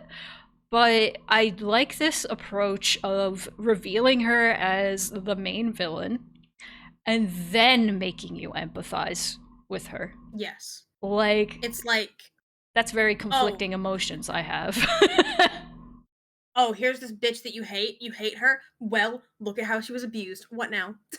What now, bitch? Okay, we have saved. We can continue. Since we kind of got a break forced. Here, you can be hotel employee. Banquet to back end, over. One more speaker, then the toast starts. Are you ready? This is the back end, we're ready. We can't hear anything from inside, so please give us a cue when the speech is wrapping up. Listen up, 10 bottles of beer per table. Make sure to deliver them to your area smoothly. You want to take that narration? Go for it. Sure. Young hotel workers dressed smartly in bow ties pulled bottle after bottle out of their beer cases, preparing for the toast. They waited for their cue to serve their drinks while listening through the intercom. At a normal party, they could put bottles of beer on the table ahead of time, but if there was a lecture before the party, then they couldn't. Guests don't mind sushi going dry due to a long speech, but they don't like seeing their tables get wet with condensation from the bottles of beer. And more than anything, they certainly don't want to drink warm beer. That's why beer has to be served right before a toast. However, there's always a speech before a toast, and usually a long one. Especially at a big party like this, there are lots of guests that give speeches, so it's extremely difficult to know when to serve. For that reason, the bottles end up sitting outside by the banquet room, and people end up drinking warm beer anyway. There were several dozen tables with white tablecloths on them in the banquet room. Approximately 8 people were sitting at each table, so there were at least a few hundred people in the room. The banquet room was filled with excitement. There were many plates with many different kinds of food on each table. A sushi platter, a sashimi platter, a fruit platter. Also along the wall, there were cooks ready to serve fresh sashimi. All the guests appeared to be well-mannered gentlemen, and were clearly notable people in various different fields. The huge and beautiful chandelier above them clearly indicated that this hotel held a status good enough for these famous people. An elderly gentleman was giving a lengthy speech on the stage before making a toast. Usually people don't like such long speeches, especially if it's before a toast. But the guests occasionally shouted, "Yes, yes," and sometimes gave him loud applause, filling the room with their fervor. Well, maybe fervor was a pleasant way to put it. It's probably more accurate to say their excitement was bizarre. Which country would actually teach people not to show respect towards their own flag? There are no others. It's happening only in Japan. That's right! That's right! That's right! It's forcing people to respect their national flag and anthem an obstruction of their freedom. That's a foolish idea. Listen, love for one's national flag and anthem comes naturally to all. To know ourselves, to know our culture, to understand our history and our country itself. Those are the things that make you realize that you are a Japanese citizen,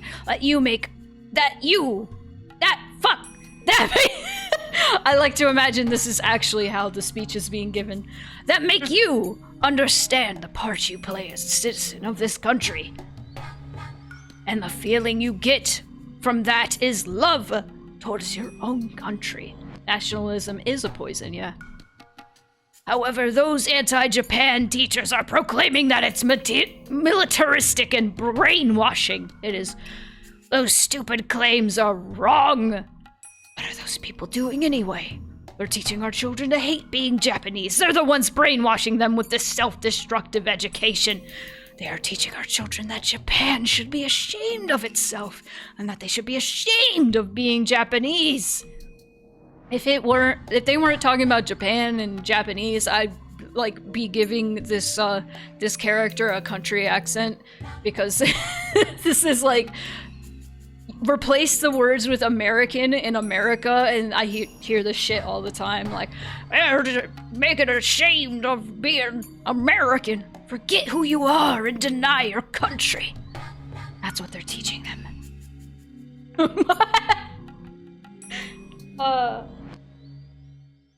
These innocent children listen and believe such nonsense. What? Why are you saying M-A-J-A when it should be M-J-G-A? Are you trying to say make Japan great again? Because make America Japan again. Make America Japan again! Make America Japanese again. These innocent children listen and believe such nonsense. Of course Praxis? They do. Question mark? What? Praxis? Question mark? Of course they do. They go to school to learn things, right? If their teachers teach them that, of course the children believe it. Can you believe such corruption exists? We must do something about this country's education now, no matter what it takes. Higurashi is not a political, visual novel. It's 4 a.m. I wasn't thinking. You're not the one who said it first. You're not the one who said it first! I don't blame you! It's you, Cal. The sound of applause filled the banquet room. All the gentlemen agreed and expressed they felt the same way by cheering him on. After that, a gentleman wearing a cloth sash approached the stage. The hall welcomed him onto the stage with another round of thunderous applause. A rousing theme from a popular drama series played as he took the stage, but it was entirely unnecessary before the overwhelming applause. The man's sash carried his name written in large letters, along with the name of the prefecture he was running for office in. Let me introduce you to a patriot. Kun. This man has served the former governor as his right-hand man as director of the office of the governor for many years, supporting the prefecture's government for a long time. Since the previous governor has decided to retire, he was appointed as the next governor. Unfortunately, we have those anti-Japan teachers in our prefecture. While they proclaim freedom of education and freedom of thought, they're shamelessly forcing an anti-Japan education down on our children. I don't think Kun is fit for office. I see. They don't teach real history. They teach our children that everything was Japan's fault. They don't even mention the true purpose of the Greater East Asia co-prosperity sphere. That's hard to say. Yeah. For all those who fought to save Asian peoples from Western control. They don't even talk about how many Asian countries were actually Western colonies before Japan stood up for our freedom during the war. Our country has recovered amazingly since then, yet our children don't know any of that because those teachers don't teach them. How truly, truly sad. I can't stand the fact that those anti-Japan teachers are actually teaching our children, alongside those teachers who take teaching seriously. They are insulting our educational institutions. I will become a governor and get rid of those teachers. I will straighten out our education system and make sure our children will grow up to be decent young people who can carry on Japan's future. Kun announces his candidacy for the next year's prefectural governorship. We appreciate your support for him.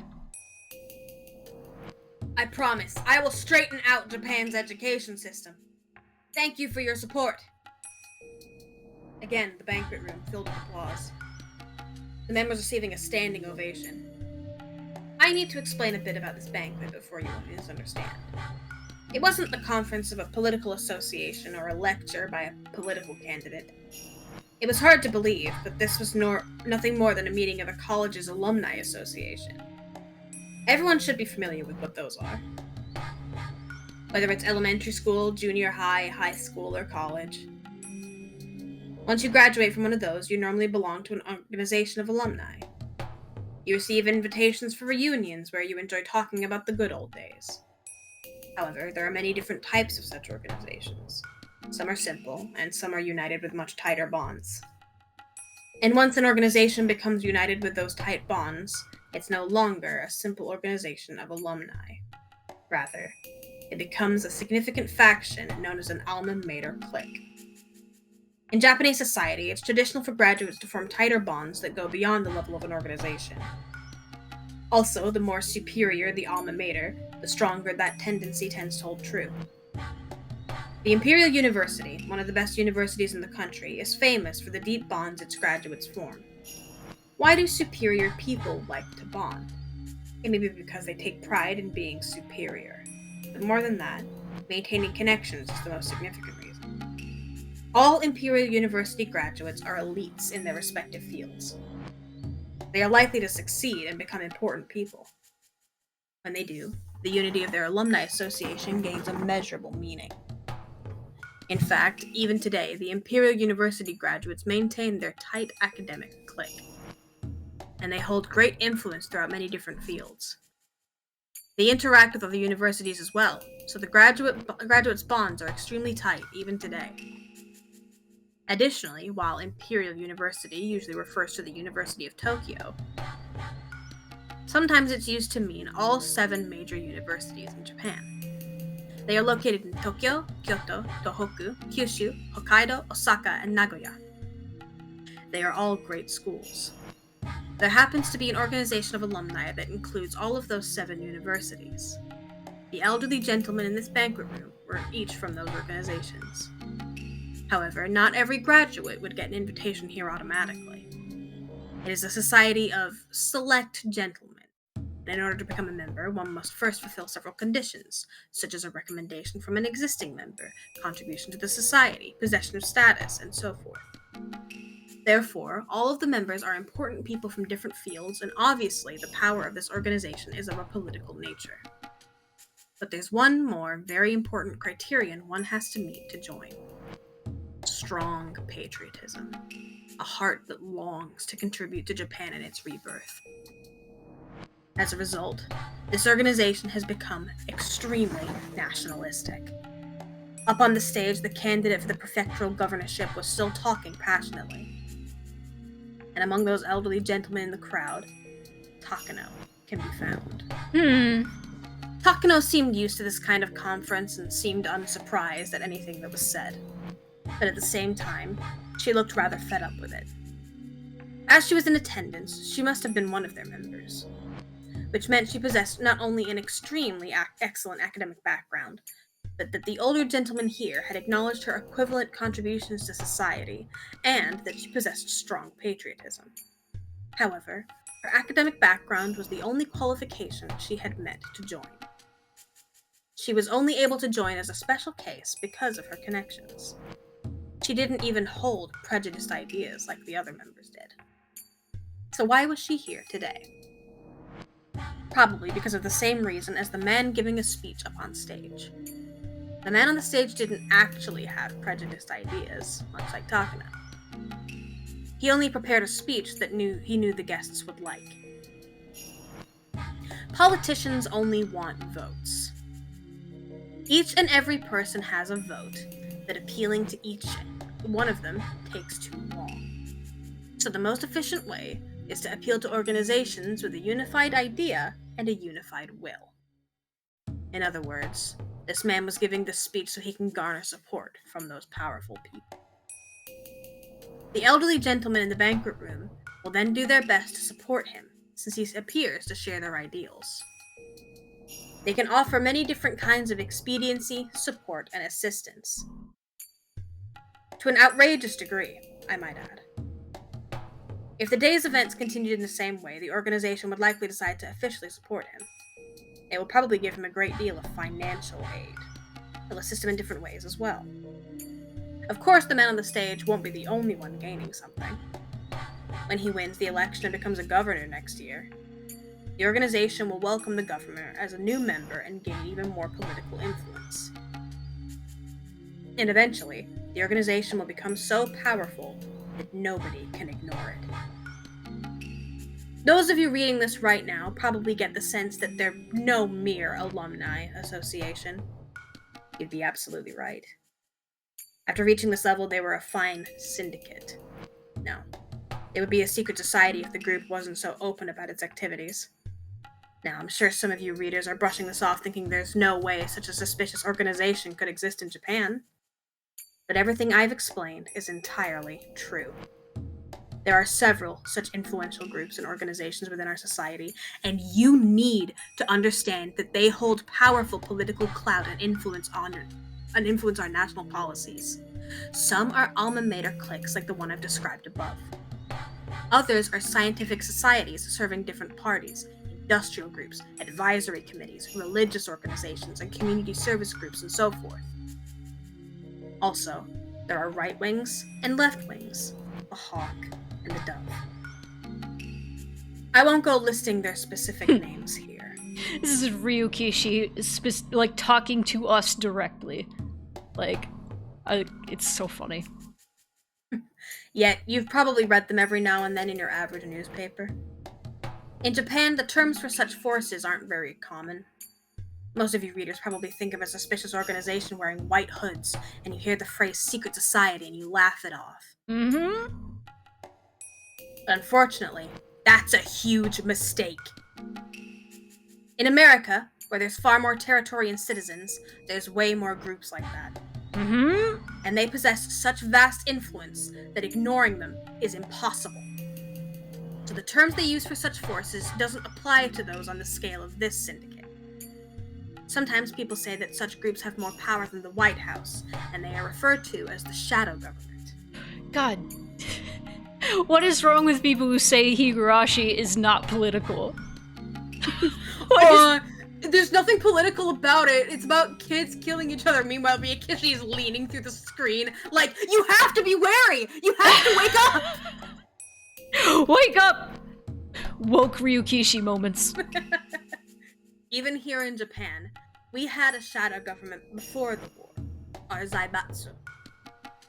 After we lost the war, the GHQ dismantled those blocks, but 40 years have passed since then. There's no guarantee our country hasn't given birth to another shadow government, given how good we are at collusion, groundwork, and backroom deals. What year did you say this came out? 2006? This was 06. 2006. 20 20 years ago. Jesus Christ. Ryukishi is reaching through the screen to the future like, wake up! Wake up! It's happening! Wake up! Mio Takano was, in fact, attending a conference of such a shadow government. As you do. When you're the villain of a story. War never changes. It might appear to be a guest house at a huge golf course. Mm-hmm. There were no golfers in sight, but by appearances, that must be it. But appearances can be deceiving. This wasn't a golf course, but a huge backyard. The guest house was, in fact, a very stylish mansion. Normal people would be surprised to learn that this was a private residence. The interior of the building was as lavish as the exterior. There were beautiful carpets on every floor, expensive-looking decorations on the wall, and expensive-looking bottles of alcohol on the shelves. That's the kind of room Takano was in. There was a knock at the door, and an old man in a wheelchair and a young woman pushing it entered. As Takano stood up to bow, the old man stopped her by raising his right hand. You want to be Koizumi? Because I imagine Takano's gonna speak. You don't need to stand up. Long time no see. I've been telling you to come see me anytime, but you never do. It's great to see you, Koizumi-sensei. The old man sat down on the sofa with assistance from the woman. He was very old. His face was covered in wrinkles, and he could hardly do anything on his own. Even so, he still held a great deal of power and influence. Oh my, you haven't changed a bit, have you? I can see lipstick on your neck. Oh, is that right? Good grief, how embarrassing. There was no lipstick on his neck. The woman who was helping him with his wheelchair was too beautiful to be a mere helper, so Takano had suspected something. As it turned out, her guess was correct. Although he was so old that he could die the next day, he wanted to stay sexually active until the very end. Jesus. Good for him. Even the Grim Reaper would think that's just absurd. I can confirm.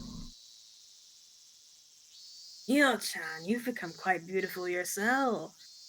You're not a little girl anymore, huh? Oh, stop.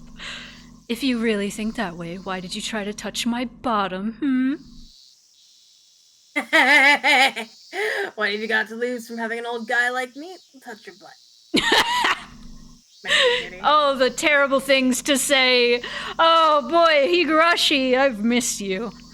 I'm sure you have plenty of chances to touch a softer butt, don't you? She's like, you don't want my fucking flat ass Hank Hill ass. I'm built like a fridge, what do you mean? Takano and the old man enjoyed a tasteless conversation.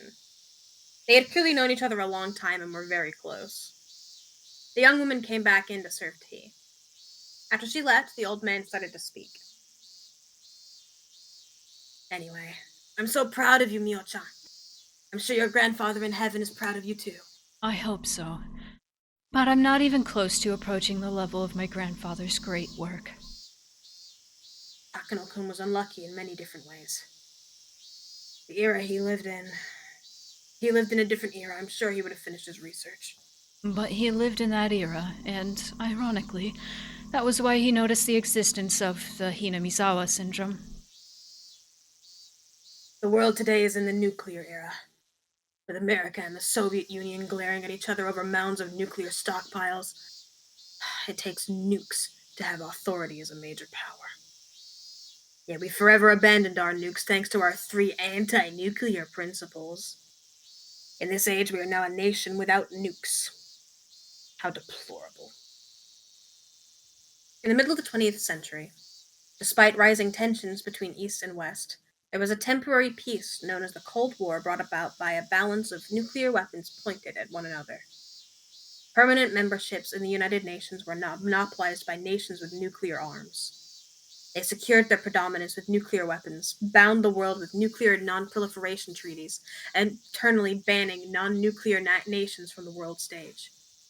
For Japan to become a nation that can compete with the world, it must develop nuclear arms, or something as powerful. Kojima's PNG slowly fading in at like 10% transparency. Nuclear weapons. That's what some people believed, at least. Realistically, Japan will never arm itself with nuclear weapons. I know. The citizens wouldn't accept it. Even if the government ignored their opinion and armed itself with nuclear weapons, it wouldn't work. By abandoning nuclear weaponry, Japan gained the deterrent power of the United States. Though some people thought the only way for Japan to become equal to the United States would be to get nuclear arms of their own. But realistically, that was impossible. Even if Japan armed itself with nuclear weapons, that wouldn't automatically let Japan join the great powers. I need to bring this up before it leaves my brain, but have you seen that video where it's like Metal Gear Solid, but it stops when it gets political? I don't know how... Seconds. Yeah, no, it's like, it starts and it has like the whole intro sequence, and then you hear the colonel go, "Nuclear weapons," and then it just cuts out. And so I'm just thinking of that now. Takano and the old man discussed the balance of nuclear power in the world. Eventually, the sound of the cuckoo clock reminded them to return to the main subject at hand. The old man pointed to the attaché case that had been sitting next to Takano. Oh. Jesus Christ. What was that? Are you good? No fucking clue. Nuclear weapons, maybe. I'll be back. Jesus Christ. Well, there might have been an explosion near Cal. And we caught it live on stream. Wow. I hope that's okay. I might go on a break real quick to make sure everything's okay. Hang on. That was really loud. That was really loud. Here's an ad.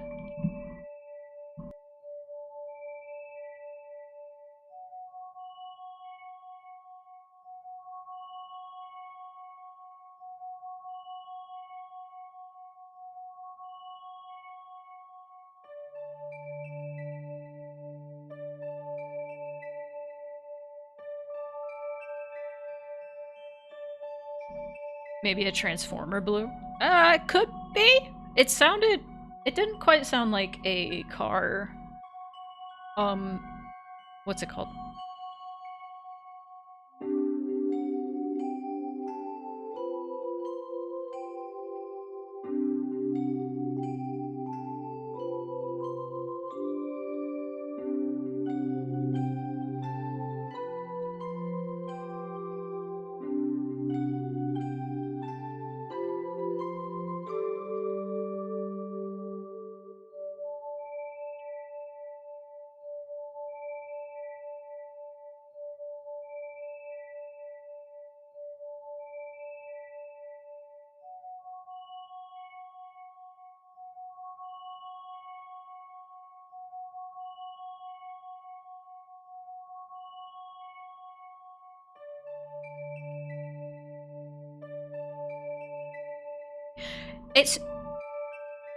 It seems to be okay, everybody. It sounds like fireworks, cause I heard a little and then brrr. It sounds like fireworks, just really close by. Cal's just getting water right now. Yeah, when an explosion is like that loud and close, it's like, ooh, I'll make sure everything's okay before we continue. Hang on, you were unmuted. Say that again. I am not dead. I don't think there's a holiday going on right now. Nope. Otherwise, it wouldn't be surprising. Ugh! That scared the fuck out of me. That was really, like, normally there's like stuff going on where it's like, oh, like the Discord like will mute it a little bit so you don't hear it. I heard that one, yeah. Yeah, I have the window closed. And like that's the best I can do, so I'm sorry if everyone gets fucking jump scared by random ass fireworks for no reason. Yeah, that's crazy. But also, thank you for the resub, Theo. Sorry we're on the BRB screen because we heard an explosion and we were like, People seem to believe that July itself is fine for fireworks. I'm British though, and that's like not a thing here. Yeah, no, that's the weird thing, Theo. Cal flat on the ground in the trenches reading Higurashi. It gets scarier when you're like reading about nuclear weapons and then you hear. I fucking shat myself. No, we're reading about nuclear weapons and then an explosion happens. An explosion happens. I'm so glad we caught that on tape. That's so fun. So many fucking like crazy things have happened during the Higurashi streams. Like there was that one time there was that total eclipse, and I was like, why is it so dark out? Why is it so fucking dark out? And then I was like, oh shit, it's the solar eclipse today, and I forgot. I think it was so fucking dark out. It was scary. Anyway. But yeah, the best I can do is close the window, and I have. Nah, it'll be immersive. They're talking about nuclear weapons, and we hear explosions. Homestuck animated series dropping midstream. That did happen midstream. That was crazy. That did happen. I don't know if Automod is catching that because I can't look at the Twitch chat. It did catch it. I let it through. Okay, thank you.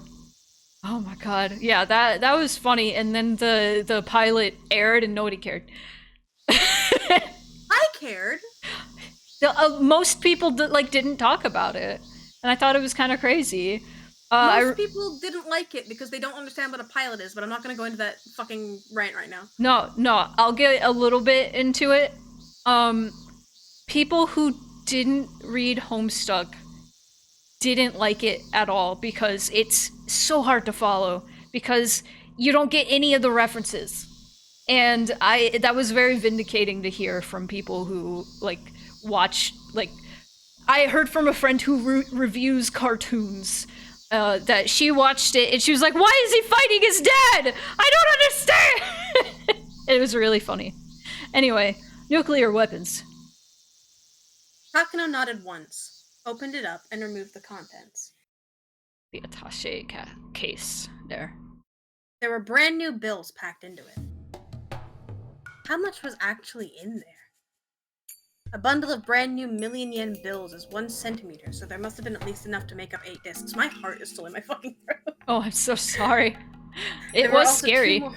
It was really fucking scary. I'm I have, fear of explosions as it is. I've probably explained on stream that, I've had a bomb thrown at me, and explosions are not safe for me anymore. Fireworks make me shit myself. I don't remember you saying that, but... Have I never told you that story before? You might have, and I just have a terrible memory. Do you want an aside? From the small... aside? Yeah, no, chat needs to know.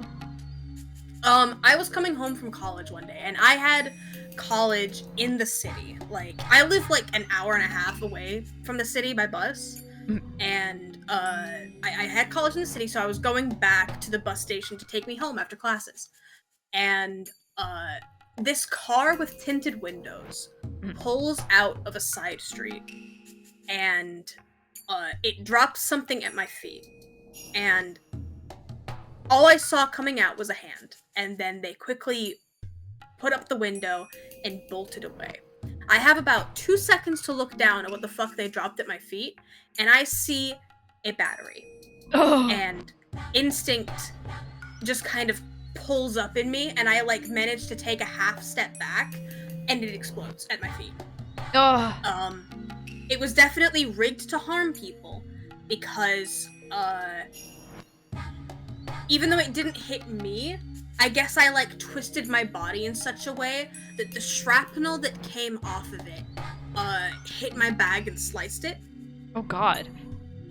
And it's in the movies when someone has a bomb go off next to them and it's that tinnitus, ee! It was exactly like that. For a solid 10 seconds, I couldn't hear anything. That's fucking crazy. And oh fuck, this fucking old man who was walking behind me, the poor dude, I turned around, he was on his ass. And no one was hurt, thankfully. I could have been, but no one was hurt.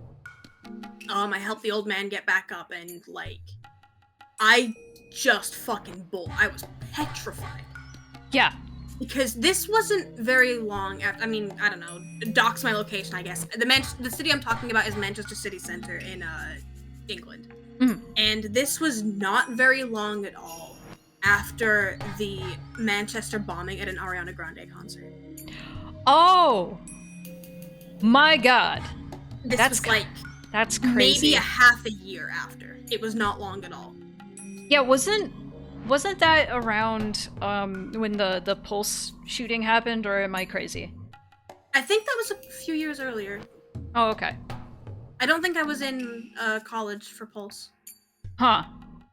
No, that's terrifying. I think you may have told that story before, at least briefly, because it sounded a little familiar. But again, I have a terrible memory, so thanks for refreshing. Okay. That's fucked up. I'm sorry that happened to you. I would be fucking terrified too. if I heard a bomb explode outside, or like, fireworks. Fireworks and noises like that, they instantly make me fucking tense. Oh yeah. Very best. Oh yeah. No. Oh my god. Well, now we know. That's fucked up. Now we know. Cow trauma. Wow. Did you know that there were also 2 more attaché cases by her side? Now I know. However, neither Takano nor the old man were surprised at all. Takano closed the attaché case and bowed. Thank you very much, Koizumi-sensei. I'll never forget about this. Money should be handled by the younger people. I can't take it to heaven with me. I just hope this will be of assistance to you. Use it wisely. Of course I will. I'll use this money only to make my grandfather's dream come true. I envy Takano-kun. What a wonderful grandchild he has. I'm sure he's bragging about you up there. I haven't done anything yet. I'll have earned this praise when I complete my grandfather's work. I'm so jealous. My boys are no good. They're only interested in making money. What really matters is how the money is spent. How you contribute to the country is what's most important. That's how you pay your debt to it, you know. Oh, so are you saying that treating all those lovers so lavishly is also a way of repaying your country? Of course. When they shop, the country makes money. Money goes around, you see. However, those lovers would probably end up buying some foreign goods. Things probably don't quite work the way this old man thinks they do. Takano chuckled to herself. But the money I give to those women and the money I give to you are completely different. I know that very well. You've worked very hard. You've retained trust and support from so many people. This is the first time I've mentioned it, but Hariyuma-kun and Mochizuki-kun both weren't sure about you because of your age at first. That's why I'm acknowledging your efforts, and that's why I'm giving you this money. I understand. Also, for me to give you this money means that I recognize you as the official successor of Takano-kun's research. Thank you very much. Thank you for believing in me. I truly appreciate it. Nah, don't mention it. This research is Takano-kun's, and yours too. You wouldn't want anyone else to take over. So thanks to all of your effort. I didn't have to spend too much time convincing the other old folks. Completing my grandfather's research is the least I can do for him. I won't begrudge any efforts toward that aim. Takano smiled as she remembered everything she had to go through to get to this point.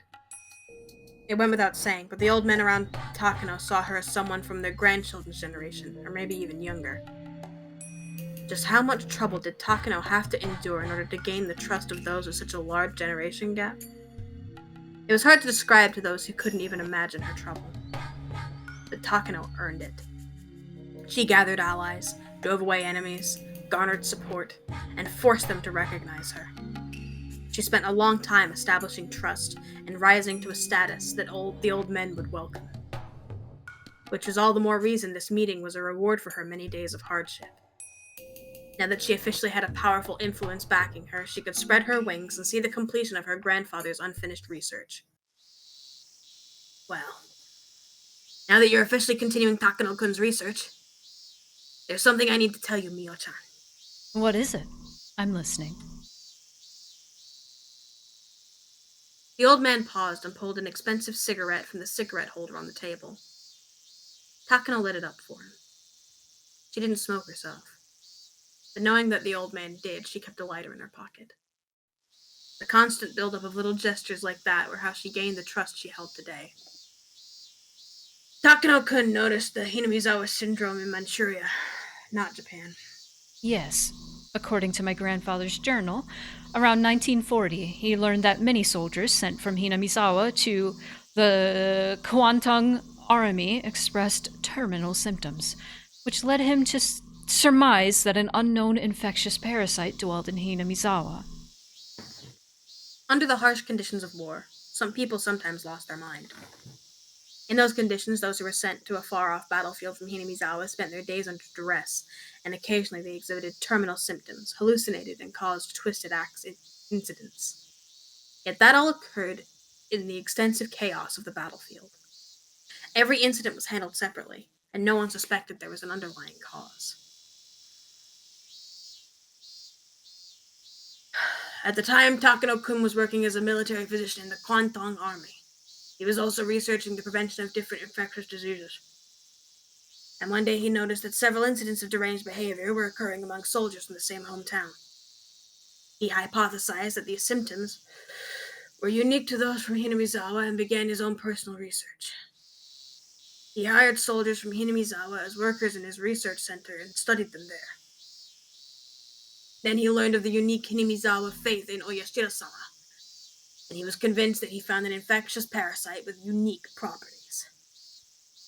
Some may wonder how he could be so certain that these symptoms were caused by unusual parasites. At the beginning of the 20th century, German doctors proved that some unknown diseases were caused by bacteria and parasites. At the time, it wasn't too far of a jump to assume that unknown pathogens could be behind unknown diseases. For instance, in modern times, it's been revealed that Betty Betty is caused by vitamin B1 deficiency. But at the start of the 20th century, many loudly proclaimed that it was the work of an unidentified pathogen. Yes, my grandfather predicted that his research would be valuable to the army, so he asked for a budget, but they just laughed at him. As a researcher, her grandfather was very talented and passionate, but when it came to gaining the aid of political powers, he simply struck out. Hinamizawa syndrome. No, the possible existence of a parasite that infected the human brain and controlled emotions. Even though he made the remarkable achievement of discovering a mystery no one had explained before him, he was unable to convince others of that achievement and spent his life alone, unable to garner support and unable to achieve proper recognition for his achievement. Hey, Silverado. Independent research has its limits. Talented people, funding, and backup. A research project can be successful only if all those things are present. Takano had noticed her grandfather's mistakes, and that was why she did everything she could to obtain all of that.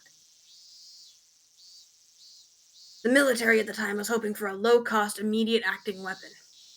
While Takano-kun's research was extremely intriguing, it didn't meet the military's expectations. But I heard you were the only one who understood my grandfather's research, weren't you? In his journal, he calls you his best friend. We came from the same hometown. It was like a miracle to run into someone from the same town on such a distant battlefield.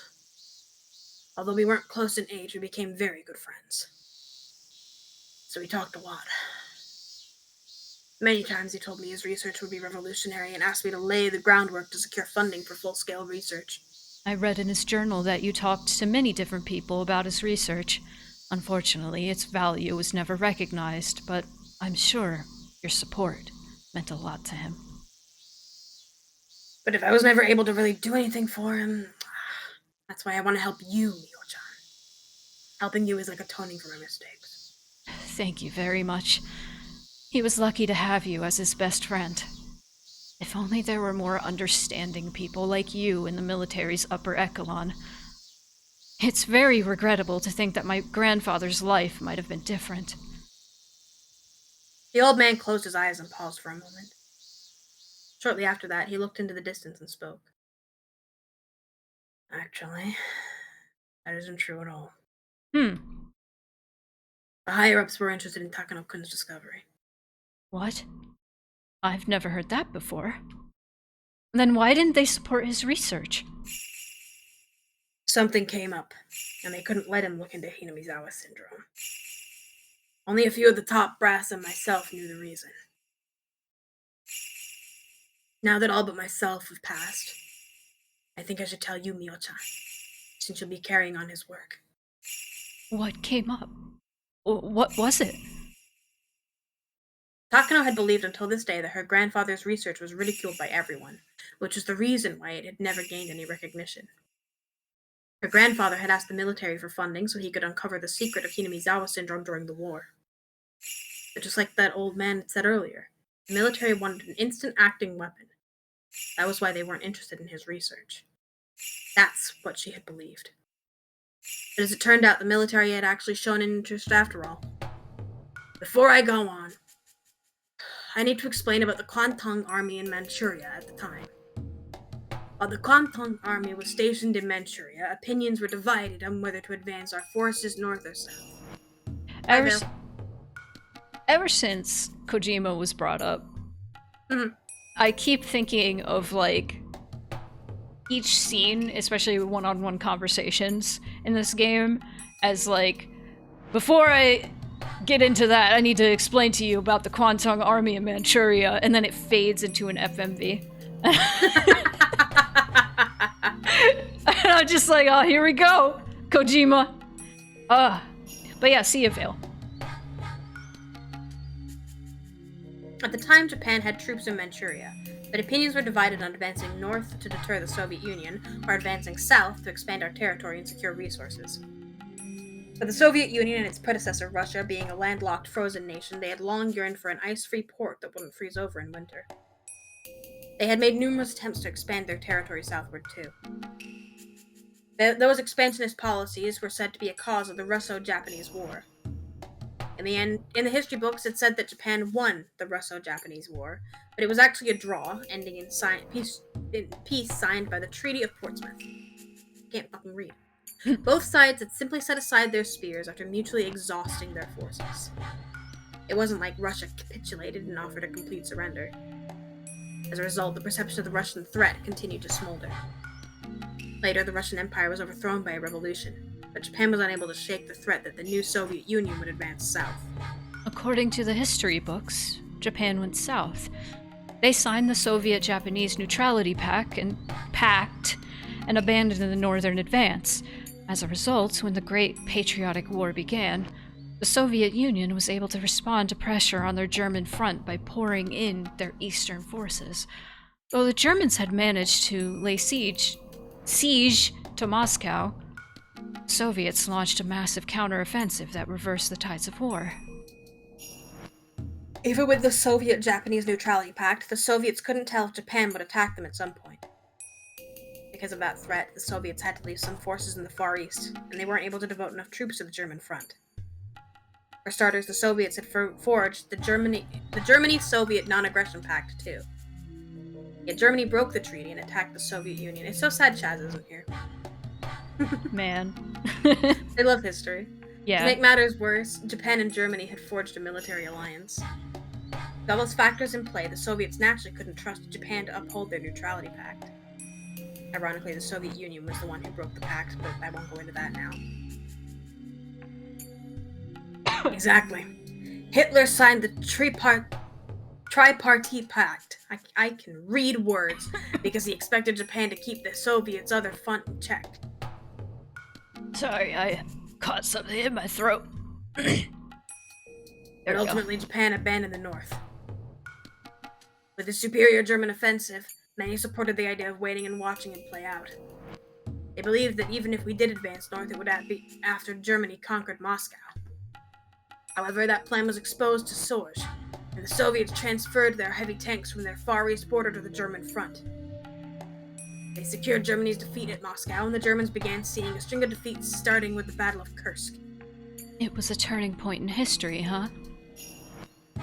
During the Cold War, the Soviet Union was recognized as a global power, but at least in 1940, the Kwantung Army didn't think it was a particular threat.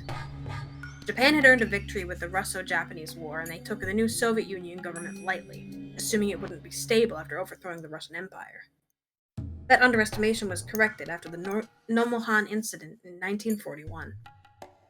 After several fierce short battles with the Soviet Union's advanced mechanized corps that led to great losses, the Kwantung Army realized they shouldn't fight the Soviets, and that inclined Japan toward the Soviet-Japanese Neutrality Pact.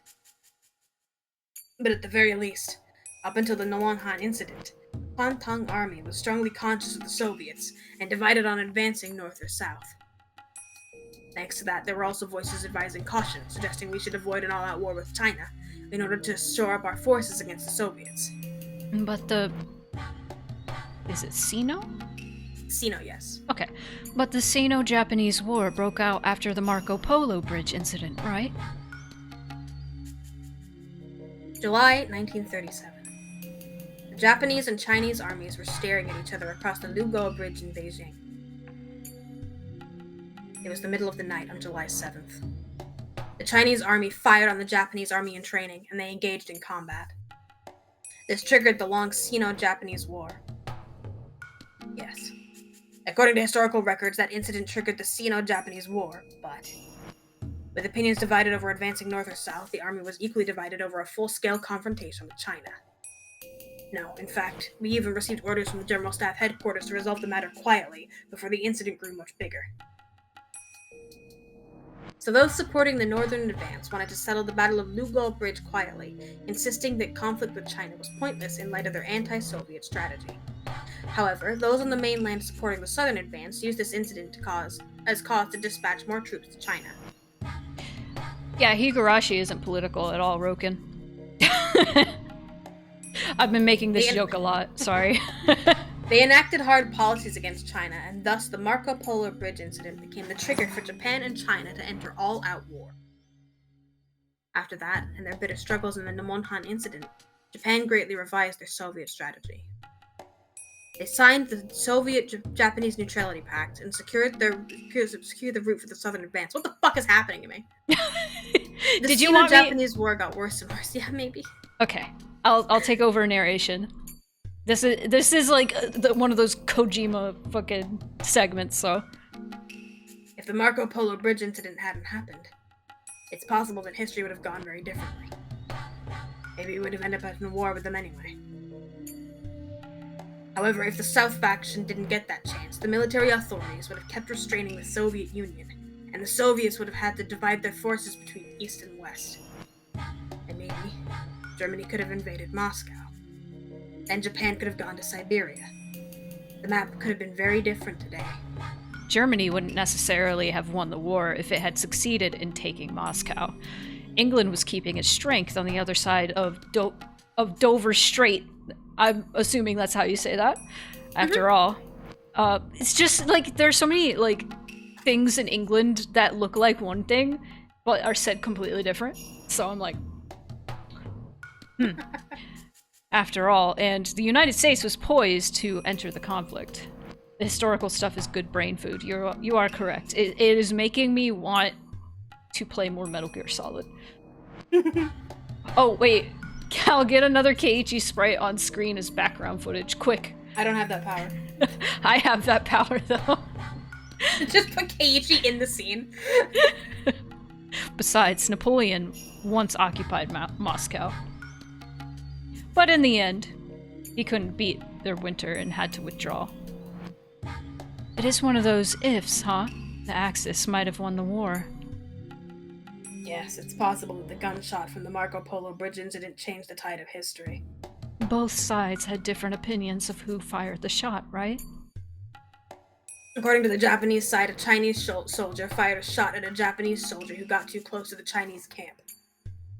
However, the Chinese side claimed the shot was a conspiracy invented by the Japanese military. But the shot was fired.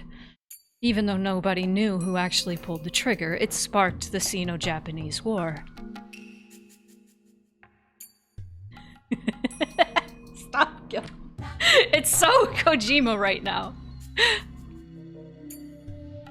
Yes, that's what the history books say.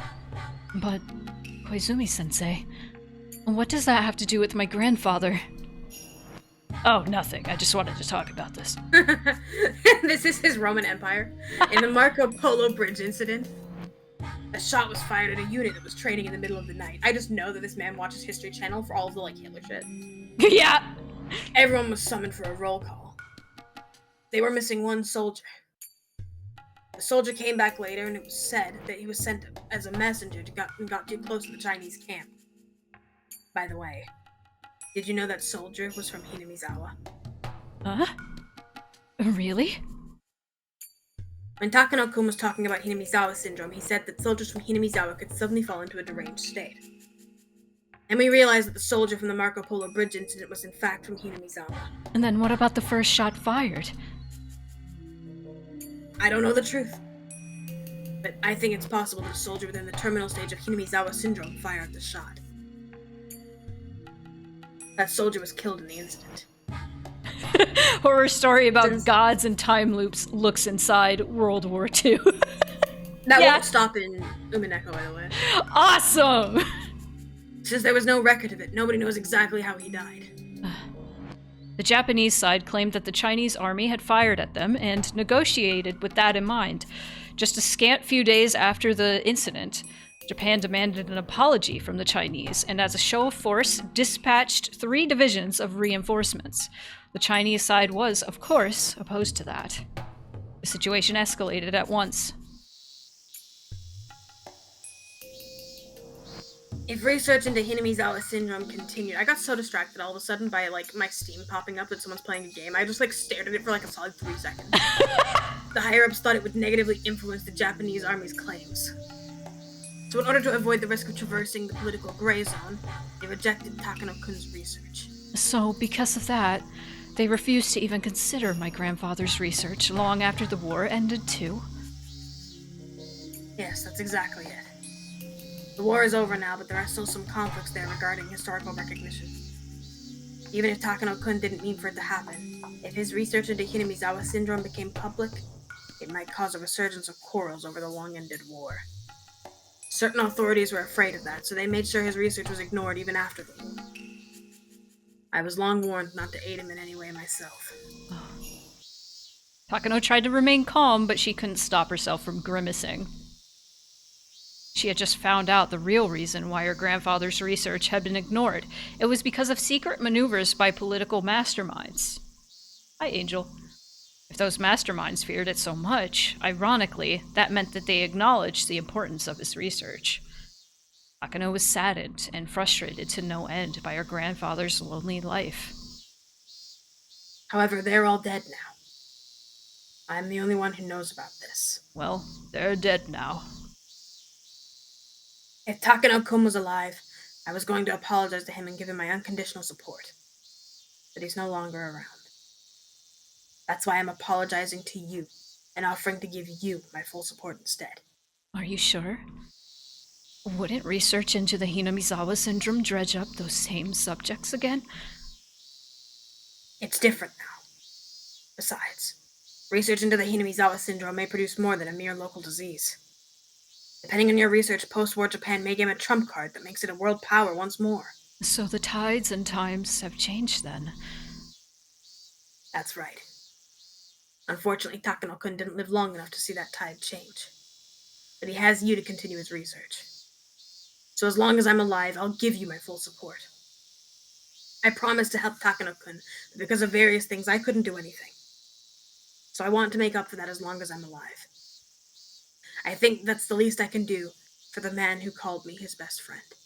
Koizumi-sensei, thank you so much. Don't mention it. I'm glad I was able to tell you everything before I died. Anyway, until I'm gone, I'll make sure you get everything you need, okay? So if anything comes up, be sure to let me know. I'll do anything for you. Takano couldn't even imagine what kind of bond this old man and her grandfather had between them. Old man Yaoi! But also, I think this is a really important, conversation to have in the grand scheme of the narrative, because it shows that, there is no point in calling fascists, monsters or not human. Mm-hmm. Fascists are people with deep personal connections with other people. Mm-hmm. They are people with friends. Mm-hmm. They are people who have wonderful connections with other people that make their lives meaningful. they are, at the end of the day, disgustingly, cruelly human. Mm-hmm. And that's very the important. second that you start to see these sorts of people as not human is the moment that you start mythologizing them. And that's dangerous. Yeah, I agree. Like, there was like this weird era of like Tumblr shit where people were like, stop humanizing XYZ group of people, which are terrible people. And it's like, no, they are human still. They are capable of terrible things, but they are still human. And that doesn't mean they're good humans. But we all we're all human. I was trying to get to something with that, but okay. Example. I remember. This is a stupid example. Remember when they were making all those live action villain movies for Disney? Yes. And then they made they were talking about the Cruella de Vil one, which was apparently really awful. It sure is. And people on Tumblr were like, "No, there's no need to like humanize this character that murdered puppies and it's like, there is no need to humanize this stupid fictional character, but stop saying this. I think it's interesting when we humanize like terrible like people in fiction, and it's like that's the perfect place to do it too. Like, god damn it, they're people. Like the problem with the Cruella de Vil movie isn't that it humanized her; it's that the writing is bad. It's just bad. It's just a bad movie. But this was before it came out, so yeah. The reason in the movie why she doesn't like Dalmatians is that, like, I think it's her mom was like pushed off a cliff by Dalmatians. And it's very silly. It's just supremely, thoroughly silly. It's incredibly stupid. I want to read Angel's comment. There's someone I knew who genuinely liked me and wanted to be my friend despite being a right-wing chud who posted some really nasty transphobic shit. And this guy knew that I was queer and left-leaning and had a community with trans people in it, and yet people sometimes make no sense. At the end of the day, people still want to connect with others. I really like that you said that. Like, that's true. This is why I'm also, like, constantly, like, not constantly, but I often bring up, like, people will, like, shit talk right-wing chuds all the time, which is fair. They, like, deserve it. But at the same time, I think it's really important to remember that these people are still people, and they think the way they do because of certain upbringings and, like, certain experiences or lack thereof of these experiences. And many conservative people are like one conversation with a queer person away from actually being more left-leaning. And I've seen examples of this over and over and over again. And it's like, everybody's just a person. Cal, I haven't told you about this. There's this YouTube called The Enemy Project, I think is what it's called, where it's this, I think he's a therapist or something. He gets two people on, like, the opposite ends of, like, some sort of conflict. Or, like, for example, he'll have, like, a really right-wing MAGA hat woman talk to a trans woman. And by the end of each episode, he has them seeing eye to eye because they understand why the other, like, thinks the way they do, and where the other is coming from. And that specific episode I talked about was, like, really interesting because it gave you some, like, perspective on why somebody would end up, like, the way they are. Or, like, from my perspective, like, I'm like, okay, I understand this trans woman entirely. I did not understand the MAGA woman from the start, but then you get to, like, know her and know why she would end up being so right-wing and why she would be so transphobic. And I don't know, shit's interesting to me. I think we should humanize each other more. Yeah. Not to, like, justify these beliefs or anything, but to, like, understand why you would think that way, you know? No, and it's important to remember that, like, especially for, like, your common MAGA chud, These are people who are being thoroughly deceived. Yes, and you can call exactly. them stupid every day, No. but that isn't helping. It is pushing them further towards a poisonous ideology. Yeah. That says that it will help them, that it will protect their children, and, like, I think at the center of a lot of extremely fascist belief is a lot of, like, fear for the family and fear for the future. Because a lot of it comes back around to these trans people are going to do horrible things to our children. These people in schools are educating our children the wrong way. What's going to happen to my children? It comes from a place of, albeit misplaced, but it comes from a place of care. Yes. It comes from a place of wanting things to be better. So if you have a conversation with people, and obviously this isn't going to work every time, because some people are so stuck in their rage and their fear and their ways that they're not going to listen to you. And that's unfortunate, but it's the reality that you have to face. But some people will listen to you. Some people will take the time to sit down with you, listen to your views, especially if you couch it in ways that they appreciate. They can be walked back from that edge. Yes, exactly. And Rokin's saying, it happened to me. I used to have some very not good views, and I met a trans person, and now we're best friends, and I honestly see them as family. That's beautiful. And see, this is like proving the point. This is proving it. And yes, all these like right-wing people are being like deceived and like buying into this propaganda, and it's really sad. It's really sad. And I think everybody should have more of that like sympathy in their heart for these people. Obviously, they suck, but at the same time, feel bad for them. It's also not your responsibility to fix them. No, it's not. It's not. But no, I think that it is everyone's collective responsibility to make the world better.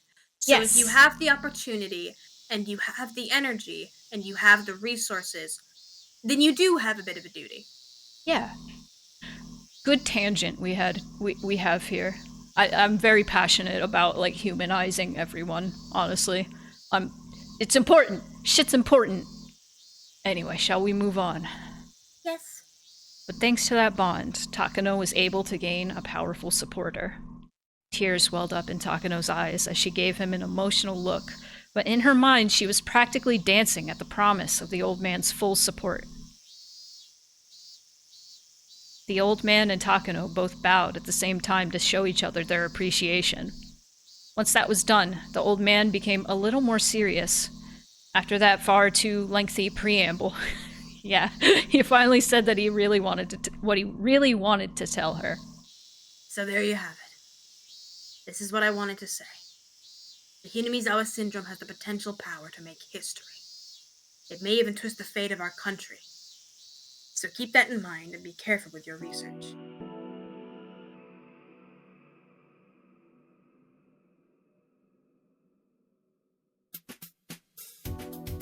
After the This is what I wanted to say. The war. Yeah. The war. After the proprietor finished serving the food, she bowed and left. The room was very tastefully put together, reminding them of a tea ceremony room. While it was sparsely decorated, quite a bit of money had obviously gone into it. This was a very famous Japanese restaurant where many high-up officials and other important people held secret meetings. Takano was there, accompanied by about 5 gentlemen. She was sitting slightly further away from the men. They were clearly in a much more important position than she was. One of the men, wearing an expensive double-breasted suit, told Takano not to be so nervous. Please relax, Takano-san. What we read is very interesting to us. I can't believe this research was just sitting there for dozens of years. It is surprising. I thought most of the research on BC weapons the Japanese military conducted during the war failed to bear fruit, and nothing was left after the US military confiscated even the fundamental research. I heard this research was barely even glanced at by the top brass. I see. So that's why nobody knew about it and GHQ didn't investigate. In that sense, at least, it was truly fortunate. Interesting that Dr. Takano's research would be succeeded by a different Takano-san. I suppose that's fate. It's like the deceased is using your body to complete his life's work. That's weird. Maybe that's true. I feel a mysterious connection to him, too. Takano adored Takano Hifumi and called him grandfather, but she hadn't revealed that relationship to others. What a coincidence. She realized it wouldn't be beneficial for people to think she was involving personal feelings in her continuing Dr. Takano's research. So publicly, she once had exchanges with Takano Hifumi, and after his death, discovered his research documents with his remains, and chose to carry it on. At least that's how the story went. Well then, what do you think? The defense agency was very interested. According to Nakagawa-kun, the Defense Agency's Technical Research and Development Institute showed great interest. They offered to sponsor the research, too. Oh, that's wonderful. Congratulations, Takano-san. Thank you very much. Here's what they said. There's a research council for next-generation deterrence being led by experts from several different ministries. One of those is called the Alphabet Project. Have you heard of it, Takano-san? There was no way she would know about something like that. But it was very possible for these nationalists to research something dangerous without citizens knowing about it. Society forms something like a web made of connections between people. People hold hands with other people who share the same ideas and end up knitting a net. Of course, some nets are well known, but there are some secret ones too. So there was no way of guessing just how the men at this meeting were connected. A society involving research into deterrent weapons for the next generation. The Alphabet Project. The La-Le-Li-Lo-Lu. With those words, it was possible to imagine what that might entail. I need to get out of the Kojima, hole that I'm in right now. Deterrent weapons. That usually refers to nuclear technology. Weapons are normally used to destroy enemies. However, the general idea of deterrent weapons is very different. Deterrent, by the way. Fuck! I thought I was saying it right. Deterrent. Okay. Deterrent. I knew it was deterrent, and I was like, no, I think it's one of those words that sounds weird. Deterrent weapons is very different. The assumption is that they won't actually be used against anyone. Nuclear weapons are largely used as a threat to prevent enemy invasion. Both the US and Soviets possess large stockpiles of nuclear arms, keeping each other in check. But they will never actually use them. Because if they did, there'd be a nuclear war, and both countries would be destroyed. So how much of this will be on the final? You joke. Detergent weapons. Yeah, you joke. But I like to do funny quiz. Yay. Were you paying attention? Were you paying attention? No, last Pop year... quiz, what are the themes? No, not degenerate weapons, no. Don't say that. No. It is a close word, though. But, last, subathon I did, I had, a quiz, redeem, and there were quiz questions, regarding games I played throughout the year. It was very funny. And it was so funny how often people were like, I have no idea what this is talking about! And I was like, you should have been paying attention for the test. God damn it. The quiz. It's all on the quiz. You haven't been paying attention for the quiz? Because if they did, there'd be a nuclear war and both countries would be destroyed. So they're like a legendary weapon you never draw. Of course, that last resort only works because both sides have nuclear weapons. God damn it. Quiz question, we don't fucking know. Quiz question 1. Who fired the first shot in the Marco Polo Bridge incident? I'm adding that to my quiz later. If one side lacks them, then they lose all military negotiation power. In other words, nations without nukes are powerless before nuclear-armed states. That can't be true. Japan abandoned nukes and it still functions as a nation today. Or some people may be thinking, but they're wrong! Japan abandoned nukes, but lies under the nuclear umbrella by allying itself with America. That means the nation functions thanks to America's nukes. However, that also means we must resign ourselves to forever being... What is that word? A vassal. A vassal of America. So it's like vessel. In order for Japan to escape that and become a powerful nation equal to America, it must possess its own deterrence. Fuck! I don't know why I want to say deterrence. Arms. Question 2. How do you pronounce this word? How do you pronounce deterrence? Arms and step out of that nuclear umbrella. That society must have been put together by experts who believe in that ideal. Please, I need to know because I keep forgetting. Given that, even the name Alphabet Project makes sense. Nuclear weapons are weapons of mass destruction. However, weapons of mass destruction aren't always nuclear. Metal Gear. They also include biological weapons and chemical weapons. Atomic, biological, chemical. The initials of these 3 words make up ABC. That's why weapons of mass destructions are sometimes called ABC weapons. I won't go into weapons of mass destruction that don't belong to those 3 categories. ABC, alphabet. In other words, Alphabet Project must be a code for research into weapons of mass destruction. As it happened, this guess of Takano's was correct. By rights, Japan should possess nuclear arms.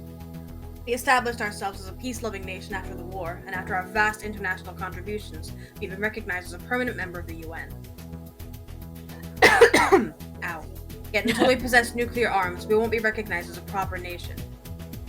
That is the long-held desire of post-war Japan. Exactly. However, realistically, thanks to the Nuclear Non-Proliferation Treaty, the major nations hold a monopoly on nukes. Worse, our domestic public opinion is growing allergic to nukes, so foreign and domestic pressures make implementing them impossible.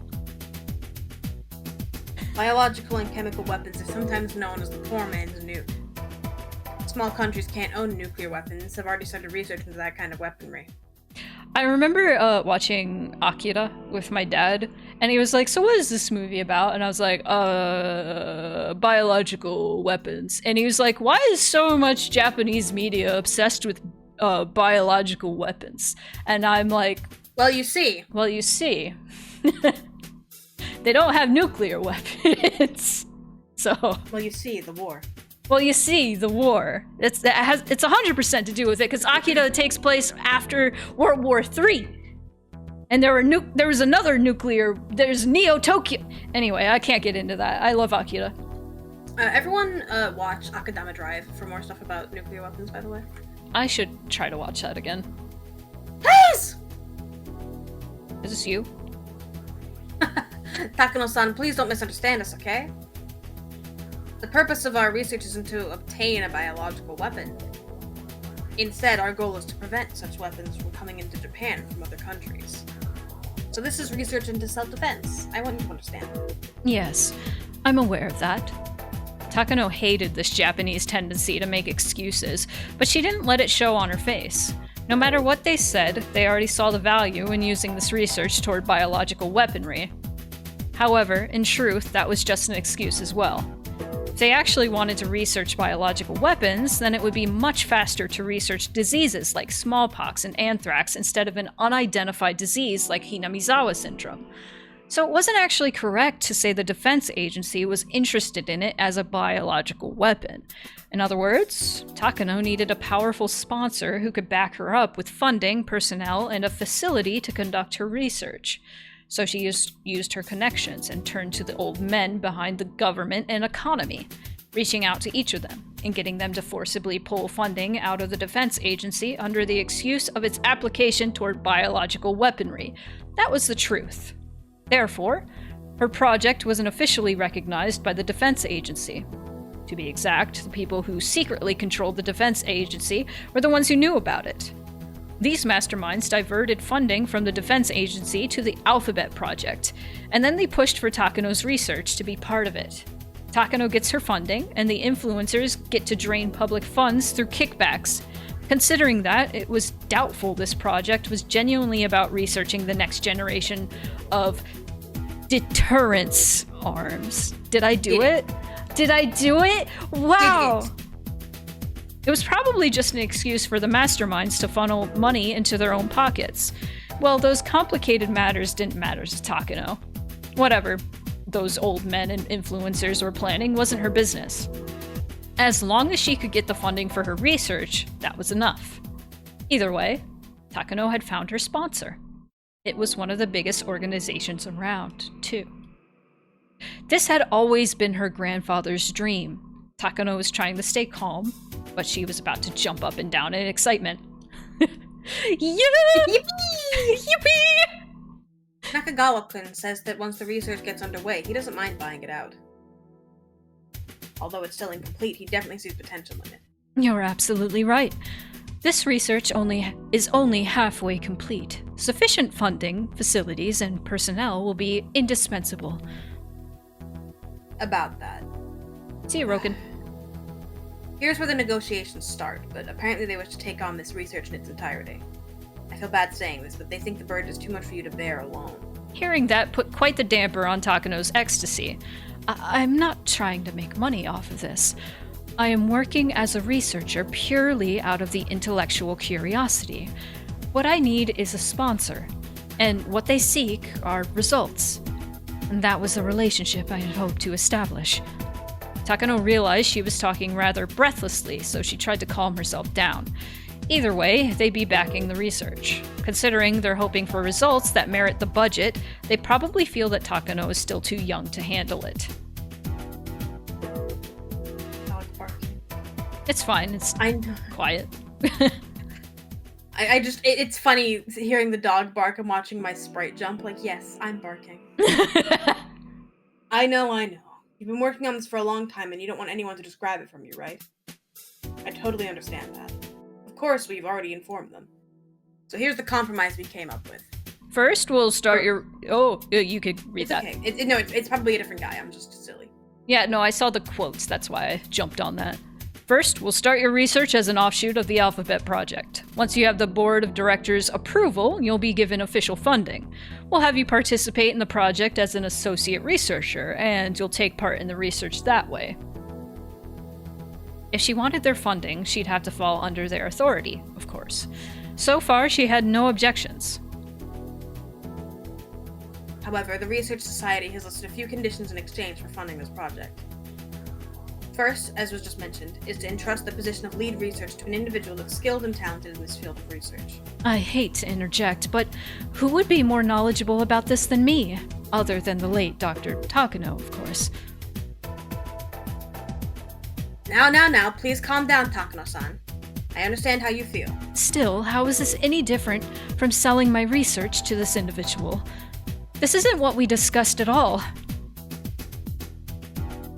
I think it's a different guy. Calm down, Takano-san. Those cunning old men didn't miss sight of the faint leak of anger that crossed Takano's expression. They gave evasive laughs, as if remarking how immature she still was if she let her emotions show over such a little thing. However, they weren't laughing to look down on Takano. On the contrary, they were trying to tell her to wait until the end. Of course, we'll make sure you get your way. Uzumi-sensei told me to take good care of you. Do you think I would just ignore you after you told me that? Don't worry. Please let me work things out. I'll make sure you'll be happy. What do you mean? You see, I get to select the person in charge. Everyone chortled except Takano. I love that word, chortle. Chortle. After a moment, she joined in. In other words, he meant that he would find just the right person. The defense agency had suggested finding an expert to lead the project because they didn't feel comfortable with just Takano. However, Takano's sponsor was the one tasked to find such a person. In that moment, Takano realized it. Ah, how wonderful it is to have such a powerful backer. Let me work it out. I'll find some candidates for you. All you have to do is pick the one that you think would be most suitable. Takano felt better after hearing that. While she wouldn't be the official head of the project, she would end up leading it from the shadows. Of course, she wasn't an expert, per se. Having a partner would actually be beneficial. Give me some time to talk to the other end. I'll make sure you're happy with the outcome. So please just be patient for a while. I understand. Thank you for everything. Oh, by the way, it's not just the defense agency. Nagata-kun from the Ministry of Health and Welfare is willing to help you too. He introduced me to Ito-kun from the National Institute of Infectious Diseases. He's willing to help you with equipment and other technology. Really? Thank you so much. Wahaha! This is a national project, isn't it? Congratulations, Takano-san. This is all because of your effort and the deceased Dr. Takano's hard work.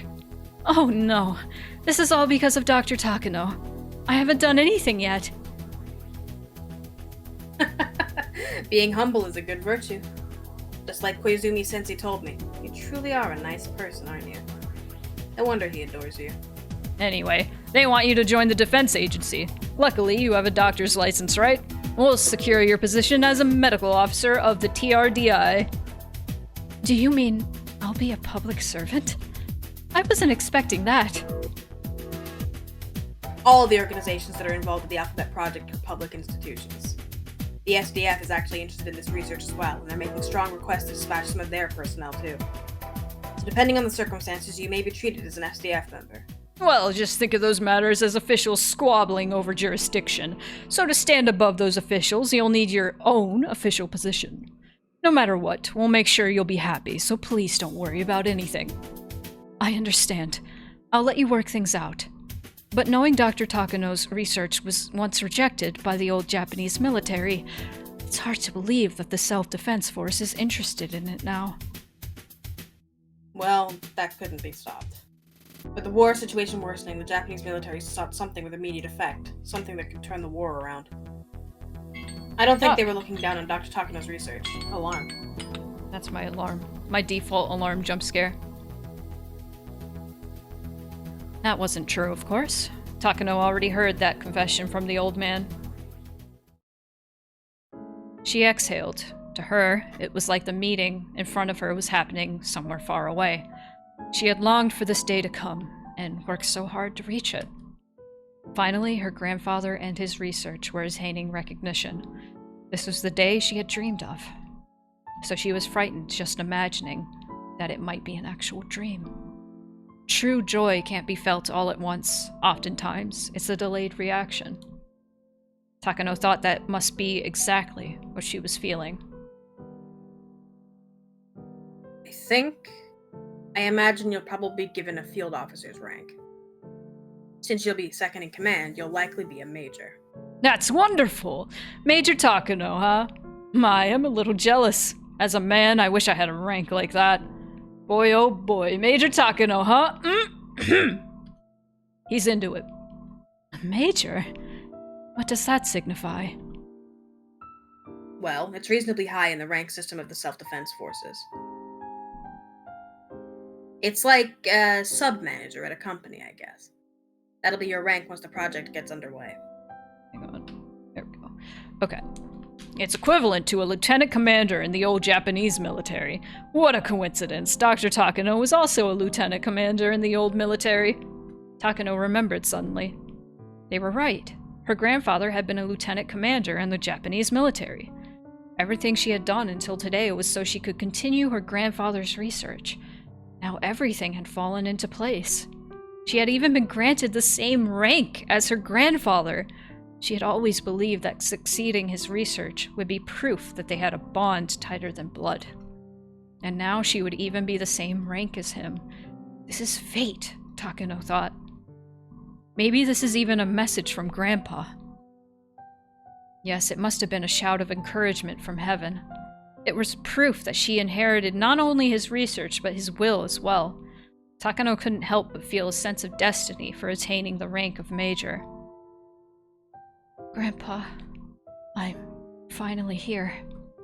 Nobody else could hear her say that, but her grandfather in heaven could. That's what Takano believed. She had only come so far. There were still a lot of things to do for this research to be recognized. It's a great work. Otherwise, her grandfather won't become a god. She wouldn't become one either. You must become a god. That was in her grandfather's will. I was unable to do so. That line preceded it. It was her grandfather's dying wish. Her grandfather entrusted it to her. All of his research. A god can't be physically brought back to life. A god is made in the hearts of the people who remain alive. Her grandfather will live on in her heart. His exploits will be known to many, and all the scholars will fight to read his documents, to steal them from each other. And they will learn about Hifumi Takano, who began his research during the war. They will know that nobody understood him, and that he ended up devoting his lonely life to his research. And finally, they will extol his grand achievement. Wow. This is truly a blessed moment for her. Sips drink. So when does the other shoe drop? This is the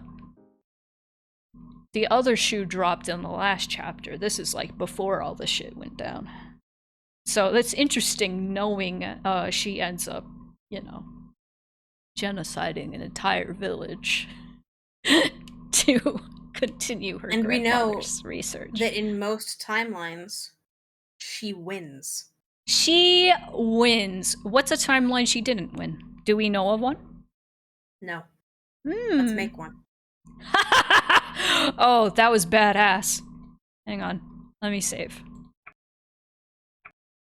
My alarm went off because it was it's telling me that we should probably try to wrap up. So that's good timing. Yeah. Because it's been 3 hours. We kept getting interrupted by strange things happening. Genocide. Someone tried to blow up my house. Someone tried to blow up Cal's house. Someone couldn't operate a door. This is dog barked. this is in a dog barked. That's very strange and unusual. So this was literally just the prologue of this chapter. This was literally just like explaining why Takano is the way she is. So I'm imagining next time we get into this, it might be less of that and might be going back to where Rika is. But there might also be more exposition for us to get through. But man, I feel kind of bad because I feel like we didn't even get into like what this chapter is going to offer. I mean, I don't think you need to feel bad for that. We got into a lot of super interesting shit here. We really did. Like, now we know Takano has had a grandfather that she really looked up to that basically, like, was the only... Who was insane, by the way. He was insane, but he was, like, the only, adult in her life, in her childhood, that treated her kindly, it seems. Yeah, genuinely sweet guy to his adopted granddaughter. Granddaughter. Yeah. But also just clinically psychotic. Oh, Yoma, I didn't even realize that. You know Ryukishi's getting into it because there hasn't been a single character sprite on screen in 3 hours. That's facts. Half of this stream has been a black screen with white text. And you know what? We fucking killed it. And you know what? It was awesome. I honestly, when it's a long stretch of like black screen with white text, I really wonder if there are people who come into stream and they're like, "Oh, the game is broken, Spoonie. You must fix it." No, that's just how it is. That's just how it is. This is a book. It's essentially a book. It is a book, and people often are like, "God, that's a really long game series," and I'm like, essentially it's a series of books. Like, when you look at it that way, there are 8 volumes of this book series. It's a little less daunting. It's like, oh, it's just, I don't know, how many pages would you say each chapter would be? I have no idea. I have no idea. I have no idea either. But it takes us quite a bit to get through each one. It's fun. I mean, yeah, because a lot of it's because we're narrating it too. It's true. I just want the music. No tips. You don't get them. How did you like the storytelling in this part? I loved it. It was great. Okay, cool. No notes. You will love Umineko. It is all this. Awesome! Oh, I'm so excited.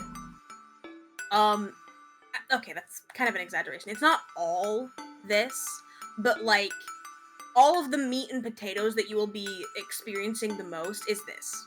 Mhm. It's a lot of like, these are some characters, here is what they're doing it because of this. Yeah. And a lot of it is like the war. The war! Shay, you saying 100 to 150 pages for each chapter. Like, I'm imagining a 100-page book. That's very short, actually. Yeah, that's a novella. That's a very short book. I'm gonna have to actually crunch some numbers because I want to figure this out. I want to figure out some math. Well, I want to know. Higurashi was adapted into light novels. It's true. You know what? I'm gonna look it up. How long are the Higurashi light novels? Is it just like word for word, basically? I don't know. I've never read them. They are light novels, so I imagine like some stuff gets lost. Maybe. Well, the words are tiny. It's like biblical. It's like the pages are very like thin, paper thin. Like fucking House of Leaves had like Bible pages. It was fucked up. And House of Leaves is like 600 pages, and that's not that much. That's, I don't know. It was more like 500. But sorry, go on. Umineko. That's what my brain looks like. That one word of the tilde. Umineko. I'm like the cliche Undertale fan, excited to play Undertale for the first time someday, but with Umineko. Stick with us, buddy. Stick with us, buddy. We'll get through this. Maybe we'll start it this year. Maybe December. My Christmas present. Christmas present. Maybe that'll be my subathon this year. No. I had an idea for a subathon, and I think I've mentioned it a few times on stream. But I'm still kicking around ideas. But it would be my 7th year of streaming. So I'm like, 7. Final Fantasy 7. You know what you could do? What?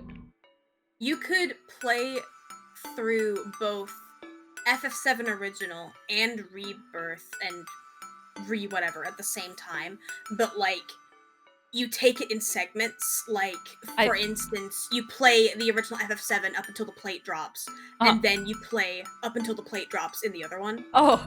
Chapters. Death. That'd be so long. It would, and you wouldn't have to do all of it. But no, like... I actually had this idea a while ago when Remake first came out, and I realized how stretched out every segment was. I was like, it would be a really funny stream to play a little bit of the original, and then go, okay, that was fun, and then play 2 hours in the remake. And compare and contrast. I think that would be really fun. Yeah. Soundboard with CinemaSins ding every time something is different in the remake. No! I would give everybody tinnitus. Because it would be like the entire time. The fucking... I like a lot of what Rebirth is doing. I dislike a lot of what Rebirth is doing, but this isn't about Rebirth. This isn't about Rebirth. This is Higurashi.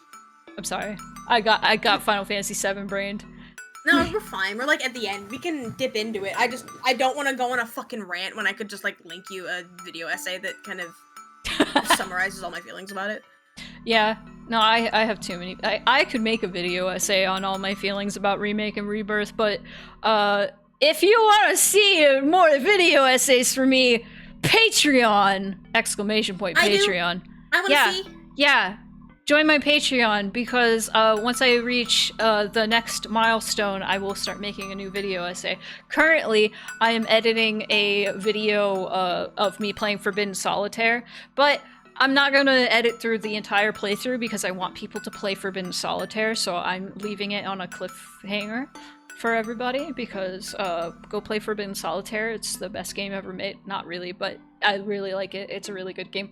Go play it. But I'll make that. I'll put it up soon. Ish. Anyway, we're going on tangents. Normally I close out the stream by booting up Tomodachi Life. I don't know if you wanted to do that with me, Cal. Yeah, I have like... You do? Okay. Let me go to the BRB screen.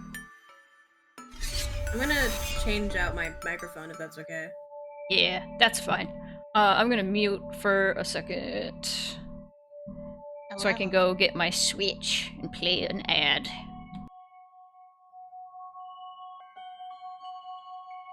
Okay, I think there's an ad still going, but I wanna check on the guys. And it's been a long time since I've checked on the guys. Your bugs. My bugs, my blorbos. Let me, before anything, I should save. I already saved, but I'm gonna save again. Because I'm scared. I'm frightened. Get out of here. Okay. So let me capture video capture device. Uh-oh. It's not plugged in. Uh-oh. Give me a second. It might give me trouble. No. Let's see. Deactivate. Uh-oh. Uh-oh. Uh-oh. Uh-oh. Shadowcast. Activate. Go. Fuck. I need to recapture it. Give me a second. Video capture. There it is. It's so huge. That's what she said. Sorry. Early 2000 teamer. It's okay, you were there. It's okay, I was there. I saw 9/11. I mean, me also. Yeah. I need to make sure. I was one, but I saw it. You saw it. I remember it. I remember you talking about that. That's crazy. It's like the only memory I have from back then. Okay. It's gonna be loud. I should probably turn the music back on because I had the music off because we have media shares on. Settings. We need that funny little music. Oh, you know what would be good? If I could, like, stream Switch stuff also. I need a capture card, though. There are plenty good capture cards you can get. I don't think mine is available anymore. And it's a Switch-specific one. I could find one. I'm just, like, calculating shit in my head. Yeah. I also put a skull on my head because I changed my, I changed me to my redesign and I don't want anybody to see it. Oh my god, everybody's in love. Did we want to try to make Takano? We can make Takano. Okay, let me... Oh, first... Rika is now dating Hinako. This is Ruby. I don't know if you've seen Ruby yet. Ruby is the child of Addie and Viv. One of them. And she's also in love with Hinako. My head. Too bad. I can't hold back my feelings for Hinako. Why do you say it like that? I need to tell her how I feel. Hinako! She talks so slow, it's so funny. Where should I confess my love? I'm telling her. I do think it's crazy that, like, this game lets you be queer in, like, every fucking direction. But no poly. Except polyamory. I just think it's weird. I think it's an extremely weird thing to leave out when you're doing all this other shit. It's because you gotta have that drama. I mean, yeah, but you can have drama. You could just be like, this character is poly, this character is not, if you want the drama. Of course, yeah. But, like, I just don't understand not having the option. What would make a good gift?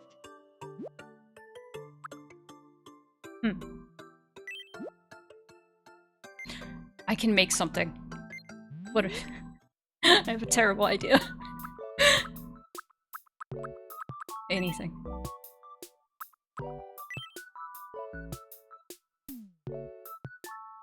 Oh my god. I'd need to find... wait. I need to find a capsule-looking thing. Do you see where my brain is going? The gift for Hinako. I Oh. I know. Gil, like, yeah. Let's make a capsule. A capsule for our heart. A capsule. I could make an oval, but the only way I can stretch it is if I pick up my Switch, but I don't. I'll do it. And you'll just not see it for a second. It'll be fine.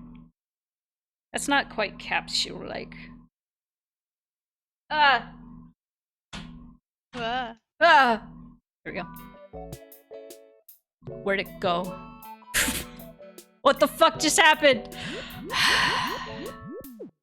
I'm gonna abandon this idea. It's gonna take too long.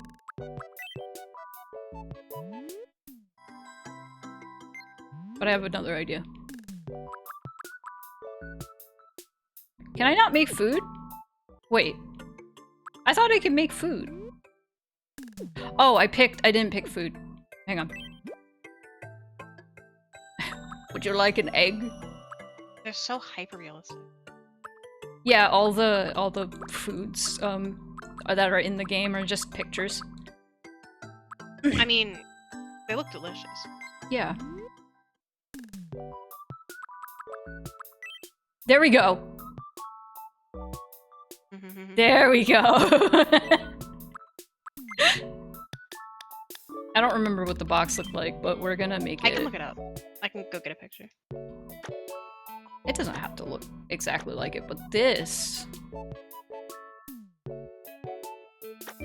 10,000 cigarettes!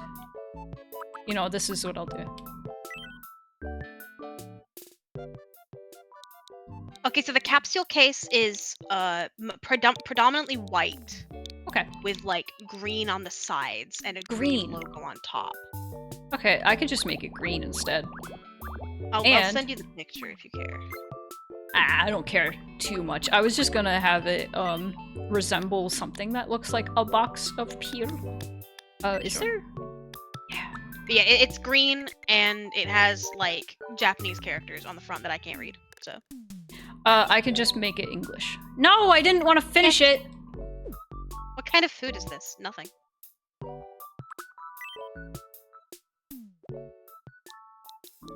I'm gonna put migraine.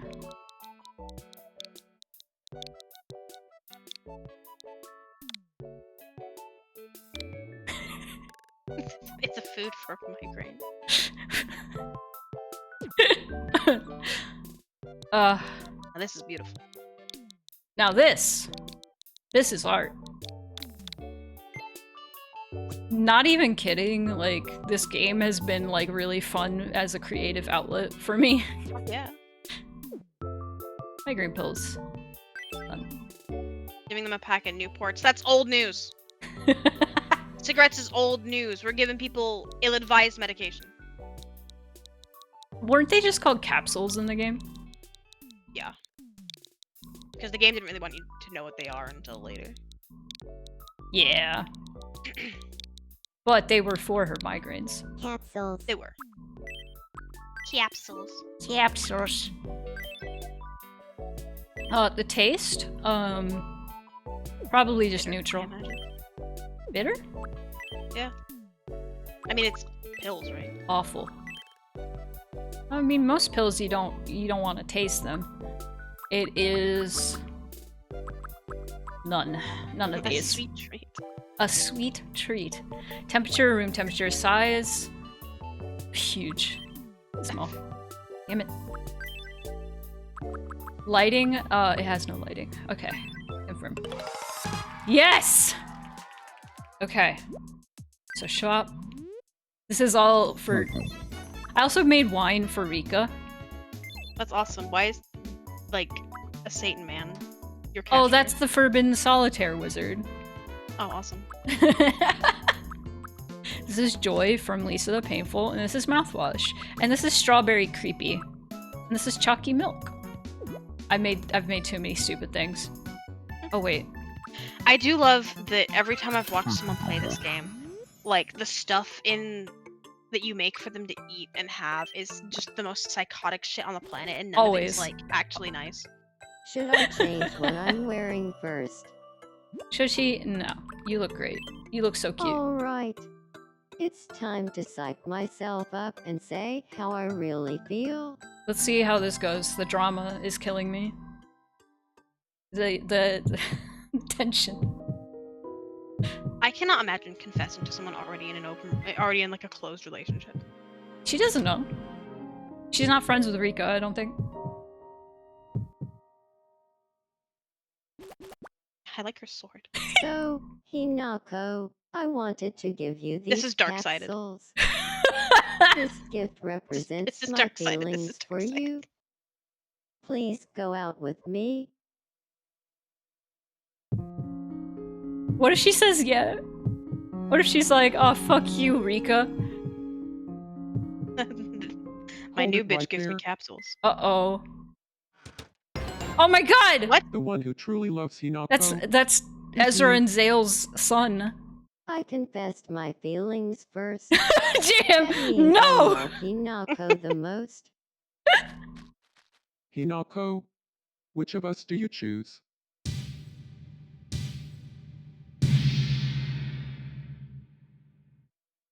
I'm actually going out with Rika-chan.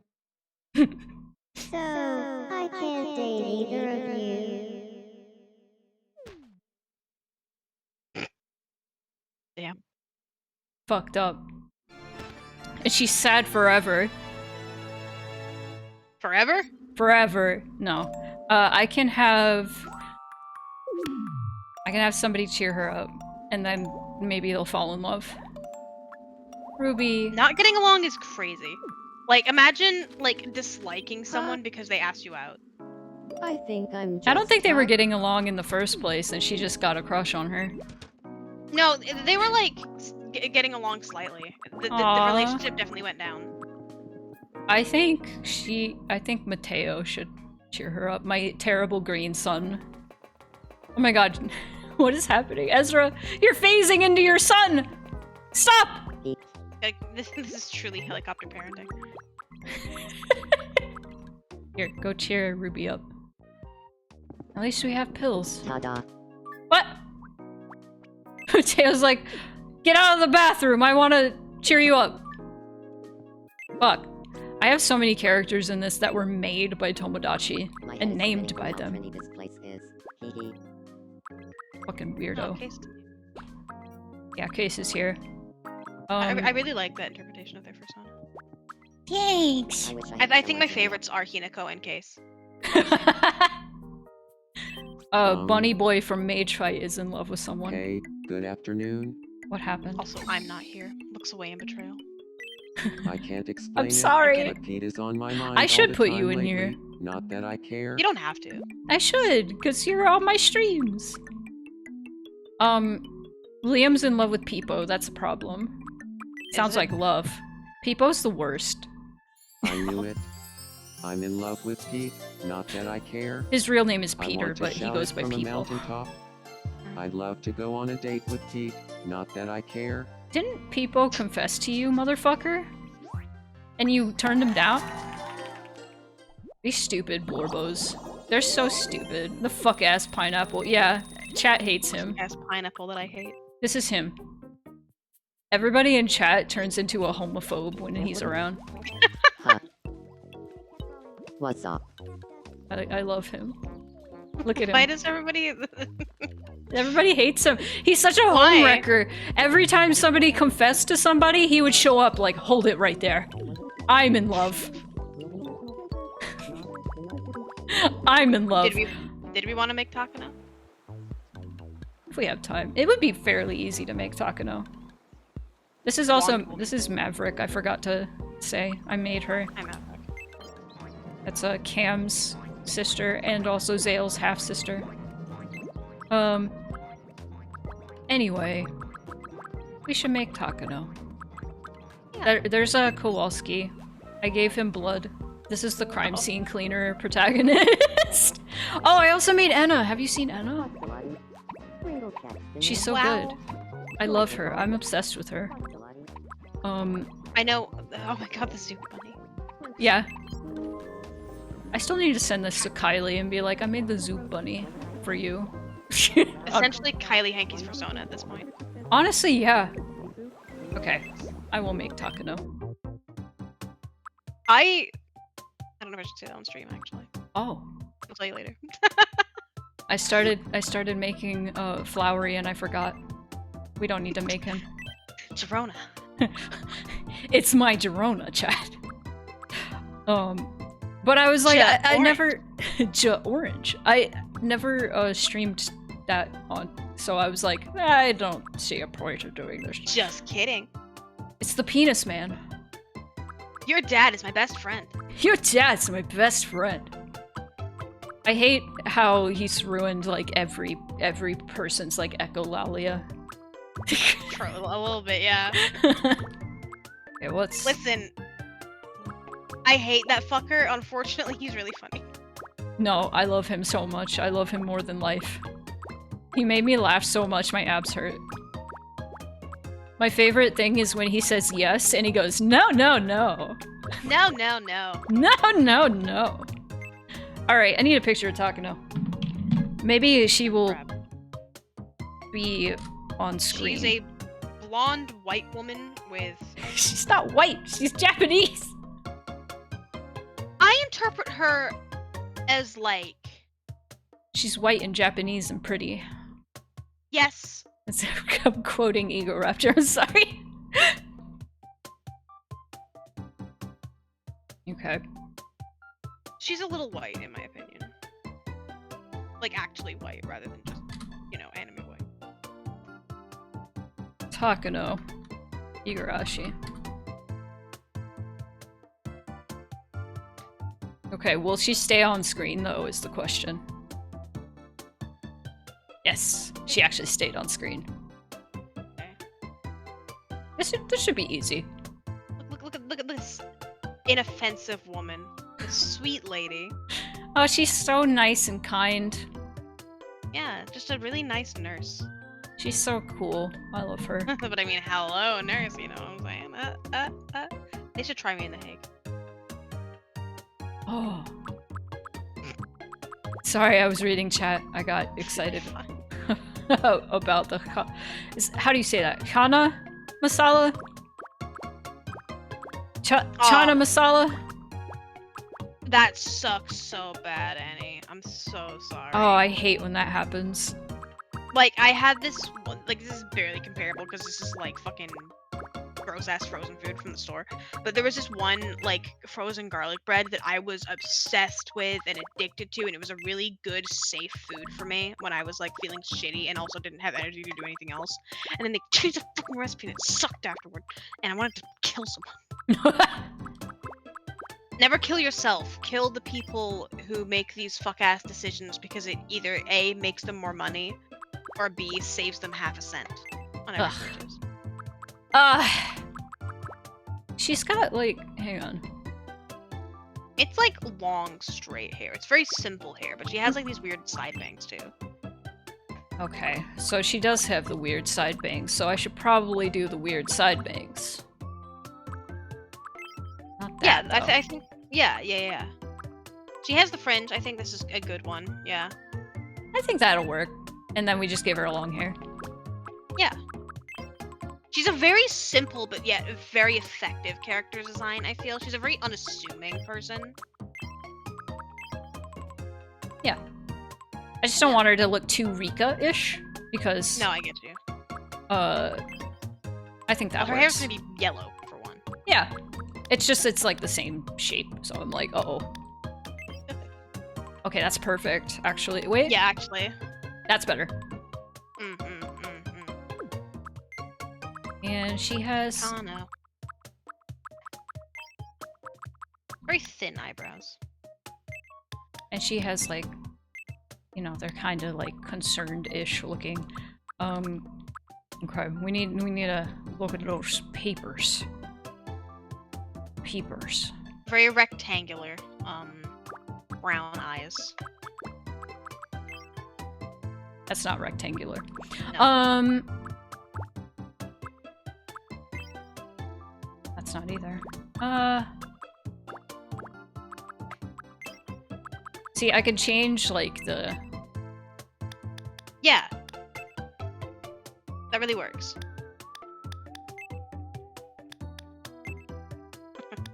She does looks have a bit of a frogness to her.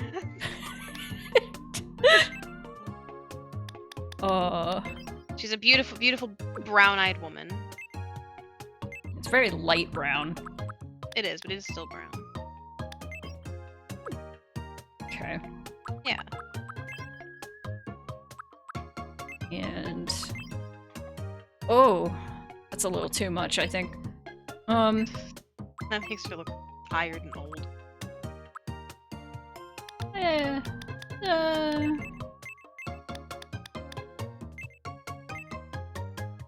She is...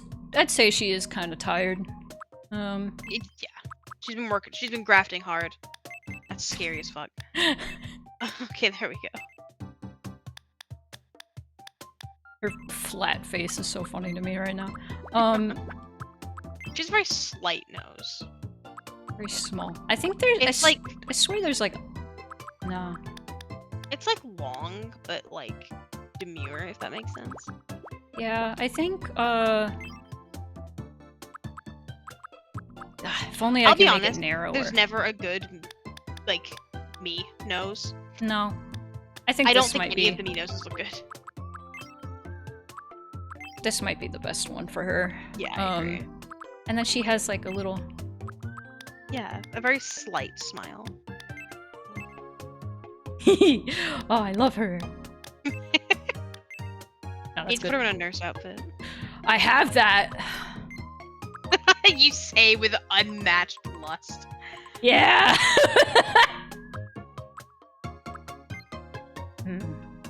Should I give her a little bit of makeup? Fuck it. Fuck it. I imagine that she probably like would for her job a little bit. Just a little bit of blush. A little bit of blush. To look quote unquote presentable. Oh, she's so cute. Oh my god. I don't even have to have face paint. It's so easy to make people in this. Unless it's This Anna. woman has killed thousands. This woman has killed thousands of people.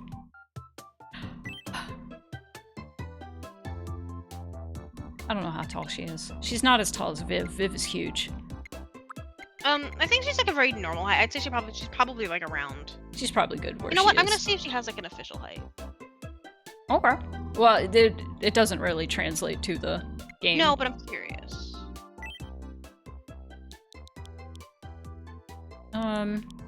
I just spelled it Higurashi, by the way. Should she introduce herself as Takano? She would, yeah. Okay.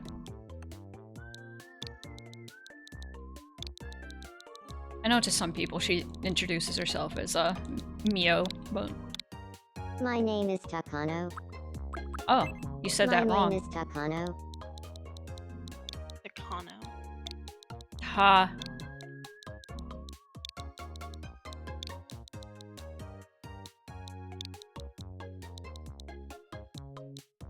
Ka. No. My Okay, name is so- Takano. That's probably From closer. like an official height chart My from name the is most recent Takano. anime. She is My name is roughly Takano. 5'10". So she's like taller. That's for a pretty tall Japanese- for a Japanese person. Yes, for a Japanese woman especially, she is quite tall. Damn, okay. Maybe I'll go back. Keiichi is 5'3", Rena is 4'8", What? Ion is 5'2". I mean, they're young, right? Yeah. Satoko is 3'10", Rika is 3'10", Tomitake is 6'2", Oishi is 6'2", Takano is 5'10". Takano taller than Gil. That's crazy. Oh. I give everybody all dating preference just because it's funny. Okay, does she have an official birthday? She will. Let me look it up. I think they all have birthdays. Yes. Oh, June 20th. We just missed it. Aww. She's a Gemini, I think. I think she might be on a cusp because like the 20th of our month usually is. Yeah. How old is she in Higurashi? Do we have a canon age? She's in her like her mid-30s. Okay. So just like throw it like 35ish. Whatever feels nice and right for you. Oh my god. My name is Takano. It's nice to meet you. What was the part where Takano made some flirty comments that Today- drove Spoonie feral? Pick one. My name is Takano. It's nice to meet you. There's multiple things. My name is There's multiple Takano. times that that's happened. My name is Takano. It's nice to meet you. I can't get her to say Today Takano. is July 30th, 2026. My name She's is probably- Takano. My name is Takano. It's nice to meet you. I want to make her higher. My name is Takano. My name is Takano. My name is Takano. My name is Takano. My name is Takano. There we go. That's no. She just misses the cusp by a day. She's Gemini. Barely Gemini. Is she polite or honest? I think. I mean, I guess it depends who she's talking to. Polite. Like to the general public, she's more polite. Energy flat? I'd put it more varied because, like, you get her talking about some bullshit and she'll be like, well. She's kind of in the middle, serious and chill. Yeah. She's quirky as fuck, though. She's a quirky girl. She's a quirky girl. Quirky girl. I think it had something to do with torture or a dog bowl. Oh, when she was talking about dressing up as a cat. Oh, yeah. That was it, yeah. Dating preferences, whatever gets her funding. Yep. She's Look considerate. At this sweet girl. Thoughtful, honest, and innocent. She's so amazing. Wow. Let's build a house for Takano. This is like a good end Takano, who like actually had a well-adjusted childhood. We'll see what she ends up talking about first. Can I have something to talk about? You give her like fucking torture implements. Yeah. Cow tools. I'm gonna put her. So you did see that? I did. I said cow tools in response to it. Yeah. You did. I forgot. You're streamer, right? It's nice to meet I'm scared you. of her. I'm Takano. I'm a considerate fine. daydreamer. I know I look like I have it all together, but I've been known to overthink things now and then. Oh, we I hope know. we get along well. Takano. I already know what to do. Where is it? I know I have it somewhere. I bought it because Dusk is in here and has the nurse outfit, so I know it's in here somewhere. What the fuck is that? What? A night costume.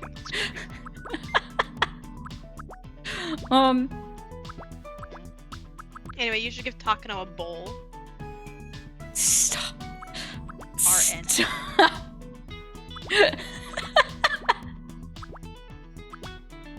It'd be better if you could like. Oh wait, there's a You know. dress. What if you could like search? Yeah, there's enough stuff that they should consider. Oh wait, I made one! Hold on. Hold on, I've made a lot of things. Look, I have Rika's outfit. There it is.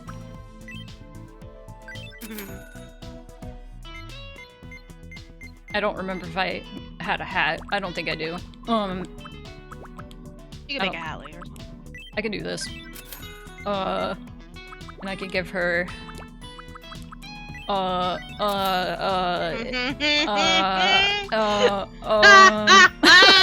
laugh at me!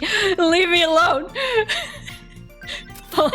How can I leave you alone when you're showing me so much? Ah! Where's the spray? The spray didn't work. That's unfortunate. Yeah, I heard the noise, but...